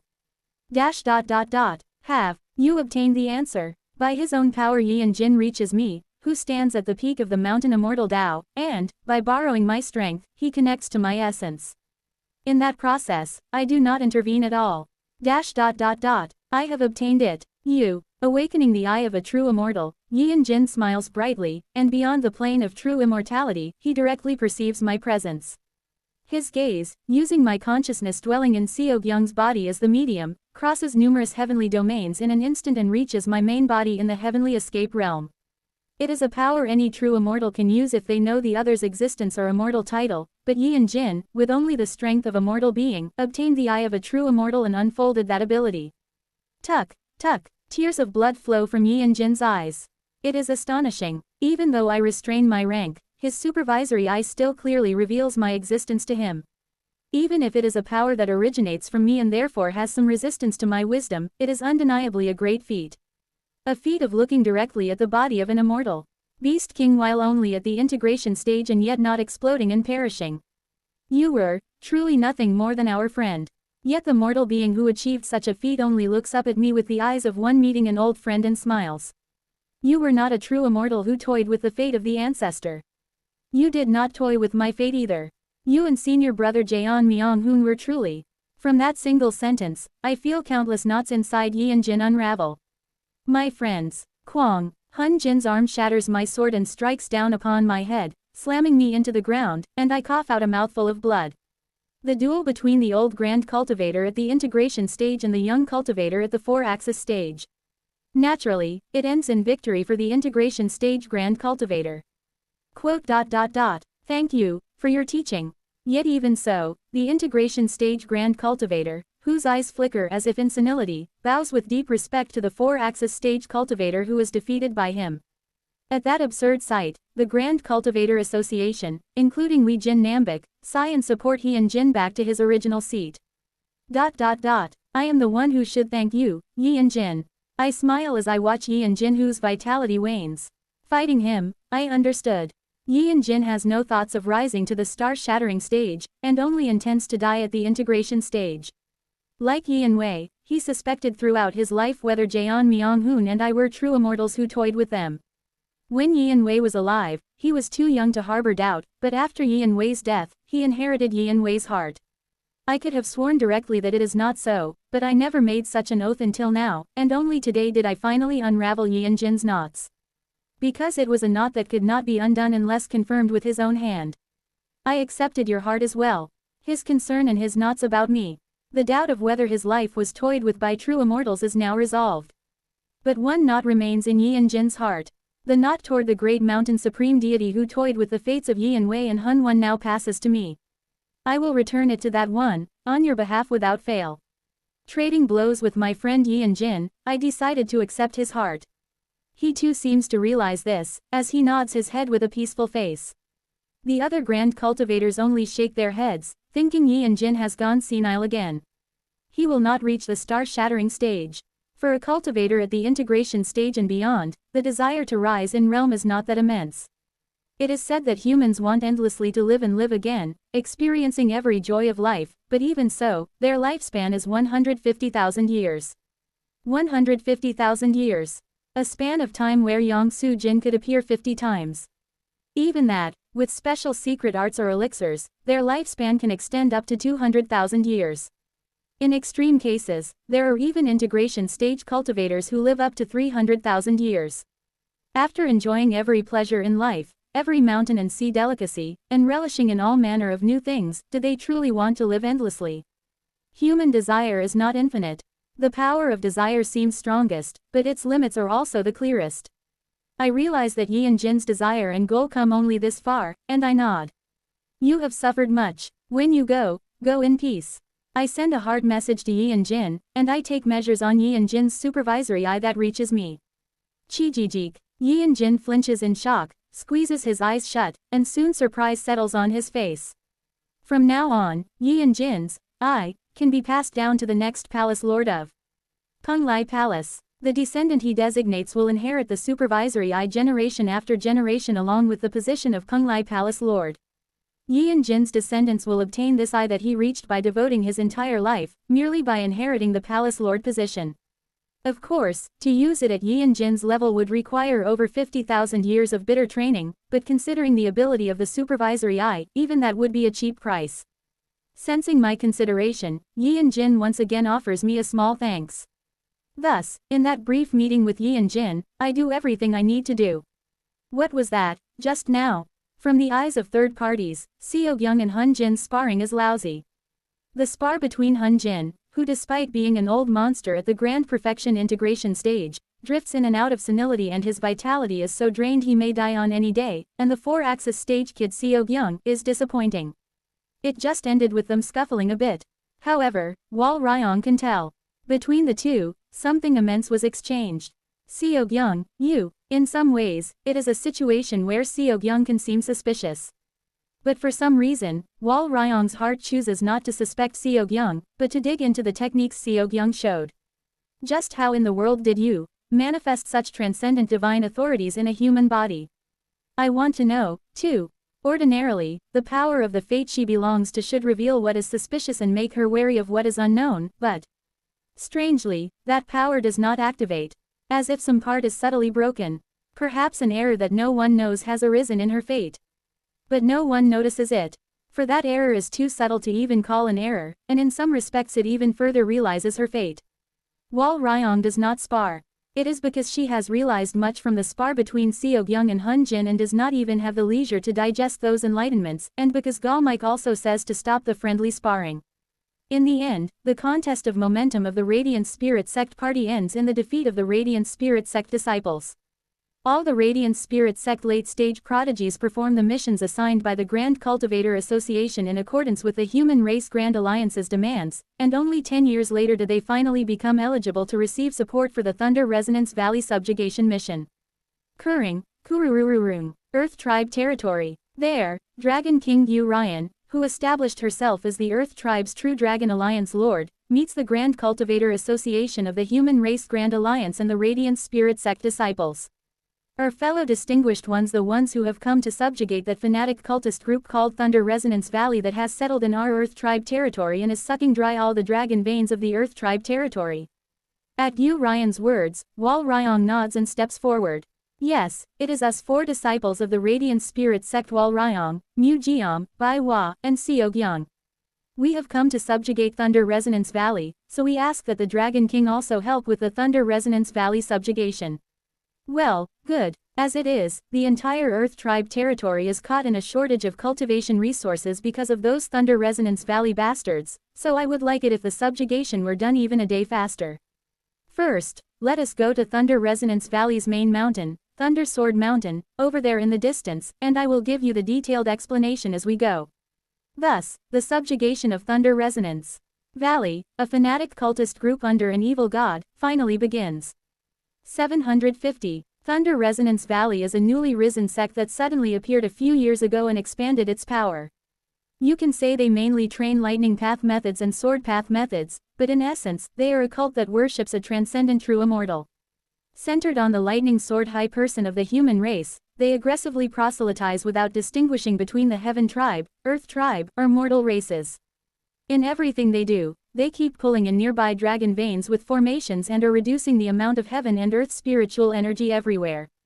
Goo. Together with Yu Ryan, as they transfer to a place called Thunder Mountain in the Earth Tribe territory, while Ryong's party listens to her explanation. If they were only depleting the heaven and earth spiritual energy of a single region, it would be inconvenient but bearable. But, whatever they are trying to do, they are depleting the heaven and earth spiritual energy of the entire Earth Tribe territory. At this rate, the Earth Tribe territory's heaven and earth spiritual energy will drop to the level of a decaying corpse realm. At that grave voice, Wal Ryong asks, looking puzzled. That aside, Senior Gyu, why is such a heinous evil god's cult still left alone? Even in the Earth Tribe there are esteemed ones at the star-shattering stage, and just looking at you, Senior Gyu, it seems you could trample someone like the lightning sword high person or whatever is. Ha, in the end it is because we are the Earth Tribe. Yu Ryan clicks her tongue with a cold sneer.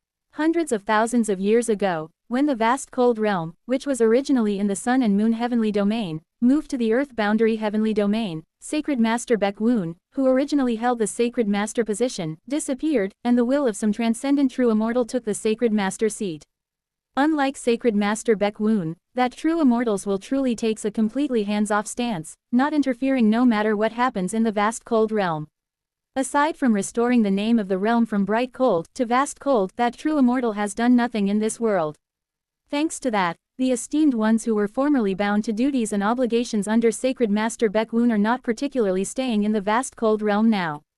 Pardon, but the Heart Tribe territory also has 3 esteemed ones, and there is even a person called the Final Heaven esteemed one of the fighting ghost race. Ah, the originally sly Heart Tribe spy bastards, whether their main body is in the vast cold realm or in another middle realm, find it easy to exercise power regardless of distance, so we have to set those ones aside. When the Heart Tribe comes up, Yu Ryan's expression worsens, and toward the puzzled Wal Ryong, Seok Young suddenly sends a voice transmission. I looked into it before I came. They say Senior Gyu was a cotton plantation owner who worked the mortal race as slaves, but when one of the mortal race awakened as a Heart Tribe and fled, she suffered an injury. Oh dear, clicking her tongue inwardly, Wal Ryong brings the topic back. If so, is there some relation between being of the Earth Tribe and being unable to subjugate Thunder Resonance Valley? The true immortal. Yu Ryan continues. A sect that clearly has a true immortal as backing, even if it is a race of a middle realm, no one dares touch it. If it is a middle realm that has a sacred master, the sacred master on their own keeps even sects backed by true immortals from crossing the line, but the true immortal who currently rules the vast cold realm does not care at all no matter which sect crosses what line or how far. If it were ordinary matters between sects, clans, or races, it is possible to respond at the Heaven Tribe or Earth Tribe level, but in the case of a sect with a true immortal as backing, Yu Ryan's eyes grow dark. Unless it is a faction backed by a true immortal as well, if things go wrong, there is absolutely no way to deal with the aftermath. Yu Ryan bitterly glares at Thunder Resonance Valley's main headquarters, Thunder Mountain, and mutters, "We are the Earth Tribe. This world is ruled by heaven immortals, and since the immortal beasts who support the Earth Tribe mostly are beings of the faction after death, unless we have the help of the Heaven Tribe, who are far more likely than us to receive the support of heaven immortals, there is no answer. And, for that reason, even if it is because you bear the orders of heaven immortals on your backs, nonetheless, I extend deep thanks to you members of the Radiant Spirit sect who have come to help us." At last, they arrive right in front of Thunder Mountain and look up at it. "Have you come, Quirurung?" Then, as they arrive in front of Thunder Mountain, thunder roars and someone appears. A race whose entire body is made of wooden logs. It is the tall tree race. Flinch. And, seeing that tall tree race, Wal Ryong cannot help but be startled. Esteemed one, my name is Slaughtering Heaven Esteemed one Guk Wang. I am the one who requested support from the Radiant Spirit sect for the subjugation of Thunder Resonance Valley. From Guk Wang, who introduces themselves as the Slaughtering Heaven Esteemed one, Wal Ryong feels for some reason as if she can exert strong influence over them. More precisely, it is not influence, but rather the feeling she once had when looking at family slaves or dogs raised in the household when she was in her clan. It is a distinct sense of treating someone beneath her. What in the world is this? As an esteemed one, they should be in the same realm as master, so why do they look so easy to face, and feel like someone beneath me? Just then, while she feels puzzled, her eyes meet Guk Wang's, and their eyes shine. You must be the representative of the late-stage disciples of the Radiant Spirit sect. Somehow it feels as though your fate itself resonates with mine. Do we share a connection? Of course, you come from the Heavenly King Heavenly Domain where that one resides, so it is only natural we share a connection. It seems so. In this subjugation campaign, I leave it in your care. Everlasting Sword Spear, Amateus Buddha. Guk Wang and Wal Ryong exchange greetings by speaking the folk religious names of the divinities they believe in, and soon the explanation of the operation begins. The current Valley Master of Thunder Resonance Valley, the Lightning Sword High Person, seems to be continuously transmitting the heaven and earth spiritual energy of the Earth Tribe territory in the vast cold realm to somewhere else. And in exchange for repeating such transmissions and proselytizing, they seem to be receiving power from an evil god. By power, what kind? Things like special authority or divine power. However, the reason I urgently requested subjugation from the Radiant Spirit sect recently is because, from the information I obtained while infiltrating Thunder Resonance Valley, there are signs that they are trying to summon something terrifying into the vast cold realm. Something terrifying. The divine banner of the god they enshrine in Thunder Resonance Valley. They seem to be trying to bring something called the Heavenly Lightning Banner into this land. And if that Heavenly Lightning Banner is truly the one I know. Shiver. The body of esteemed one Guk Wang trembles. The Valley Master Lightning Sword High Person will instantly rise to become a star-shattering esteemed one, and Thunder Resonance Valley will sweep across the entire vast cold realm, proselytizing the doctrine of their evil god to all of the vast cold realm and turning all into fanatics. At those words, Wal Ryong realizes the danger of the matter. It is not without reason that the star-shattering stage esteemed ones were mobilized. Though she is separated from her master for now due to the insidious scheme of the GI clan's clan head, their group was to originally conduct the subjugation of Thunder Resonance Valley together with esteemed one Baek Jeom. Considering that even one of the vast cold realm's esteemed ones, Slaughtering Heaven Esteemed One, is taking part in the subjugation, a total of 2 esteemed ones were being mobilized just to destroy a sect whose sect master is, at best, only at the integration stage. Carrying out the missions of the Grand Cultivator Association for 10 years in the vast cold realm has been beneficial. She realizes that the Grand Cultivator Association has actually been considerate towards them. If they had recklessly charged into Thunder Resonance Valley without even their master, they surely would have suffered a great setback. Perhaps some of them may have even lost their lives. Through cultivation and missions over the past 10 or so years, Wal Ryong rose to the Grand Perfection Integration stage, and Seog Young, by diligently hunting criminals and devilish cultivators of the vast cold realm, quickly built the axes through the heterodox axis foundation and rose to the Grand Perfection 4-axis stage. Seog Young's progress as everyone expects, but none can help but be appalled at Wal Ryong's speed of growth. A being who had just entered the early integration stage rose to the Grand Perfection Integration stage in only 10 years. This means that the being either is the clone of a true immortal, or they carry on their back an immense fate beyond imagination. The reason the Grand Cultivator Association decided to help them after only 10 years is perhaps because they perceived the possibility that Wal Ryong might be the clone of a true immortal. However, rather than such things, Wal Ryong contemplates what she gained from this journey to the vast cold realm. Rain, sunlight, heat, cold, wind, time. The formulas of various omens, which the Radiant Spirit sect did not exactly teach with passion. By continually contemplating and repentantly enlightening herself on those basic formulas, she made them her own in 10 years and attained grand perfection of the integration stage. While repentantly enlightening, I came to understand. These formulas are not simple formulas. They are symbols containing power in themselves. She recalled the power shown by Du Ryuk on her first day in the human race territory, and the transcendent enlightenments shown by Hun Jin, and by madly racing toward those things, she has reached this place. Had I not seen those enlightenments, I would still be lingering in the early integration stage. That I could behold those enlightenments that day is heavenly fortune. I will explain the details as we go in. Right now, time of the essence. Following Guk Guang, she infiltrates Thunder Resonance Valley and thinks, did Master see such things, know of them, and send me here so that I would undergo repentant enlightenment upon them? For some reason, it does not seem to be something so simple. My fate is set to head to the vast cold realm. If so, then the being called my master is not actually the existence called Baekjeom, but fate, the heavens themselves, isn't it? The heavens are her master. Wal Ryong, feeling a strange sensation she herself has never felt until now, follows along with Guk Guang. Quote. First, their heavenly lightning banner summoning ritual proceeds in 4 stages. Drawing in the nearby dragon veins and amplifying them, amplifying spirits. Offering the amplified spiritual energy as a sacrifice to the evil god, banner offering. Mediating between the evil god and the lightning sword high person while also summoning the spirits of lightning that aid the summoning ritual of the true heavenly lightning banner, spirit summoning.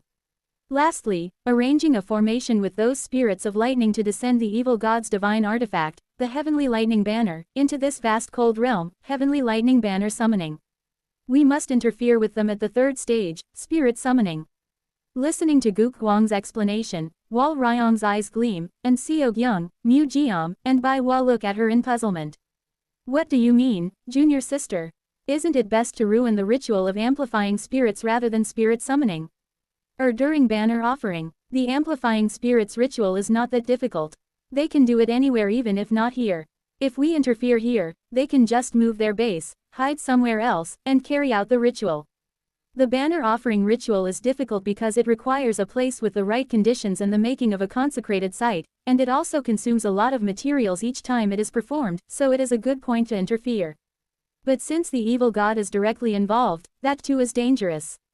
However, if it is only summoning the spirits of lightning that merely represent the will of the evil god, then even if a portion of the spirits of lightning's power is summoned, it is relatively safe. The materials consumed by the summoning ritual would be astronomical. The creation of the altar to summon the spirits of lightning would also take an enormous amount of effort, and during the summoning ritual, it would be difficult for the caster to move, so they would be far more openings. At Wal Ryong's explanation pouring out like flowing water, they nod, and Guk Guang speaks. Your words are correct, you understand well, and that spirit summoning ritual is set to take place 10 months from now. What you must do is, starting today, infiltrate into Thunder Resonance Valley, become thoroughly familiar with the valley's divine powers, their actions, and their habits, and then raid their spirit summoning ritual. Do you understand? Yes, I understand, but if we are to infiltrate, by what method should we do so? How else? It is simple, I have already arranged to push for the initiation of new disciples, timed with your arrival. Guk Guang, who has long hidden within Thunder Resonance Valley and taken up an important position, speaks with gleaming eyes. You will each conceal your identities and realms and enter as chi-refining disciples of Thunder Resonance Valley. At those words, Seok Young's face takes on a strangely odd expression, while Wal Ryong, Mu Jeom, and Bai Hua, encountering an infiltration mission for the first time, wear expressions of fascination. Quote. With this, the initiation test is concluded, and by the special selection of Elder Dae Guang, these 4 individuals are specially admitted: Wal Ryong of the Celestial Dog race, Mu Jeom of the Heavenly Fox race, and Bai Hua and Seok Young of the Human race. A chi-building cultivator supervising the new chi-refining disciples entering Thunder Resonance Valley raises a register and shouts, and at his declaration, the chi-refining disciples glare, seeking those lucky ones with such fortune. They may be a cult of fanatics, but Thunder Resonance Valley is one that clearly has the backing of a true immortal. How hard is it to enter such a Thunder Resonance Valley, and yet they come in so easily merely under the status of being connected to an elder called Dae Guang. And so, the eyes filled with jealousy instantly find the 4. A white-robed cultivator showing the ears and tail of a dog, Wal Ryong. A white-robed cultivator showing the ears and tail of a fox, Mu Jeom. A white palace-robed disciple with flower-like beauty, Bai Hua. A white martial-robed cultivator with no distinguishing features, Seok Young. These are the ones who catch their eyes. You are the specially selected disciples of the elders. Follow me. Since Elder Dae Guang has recommended you to the Inner Valley, you are Inner Valley disciples. The chi-building cultivator serving as their guide repeatedly glares at them, clearly displeased that these new disciples are entering Thunder Resonance Valley through special selection. Seeing this, Wal Ryong's group does not know what to do with the strange amusement rising inside them. Well now, hiding our realms and pretending to be at the chi refining is quite fun. Ahaha, indeed, senior brother. If that one found out I am actually at the integration stage, I wonder how his expression would change.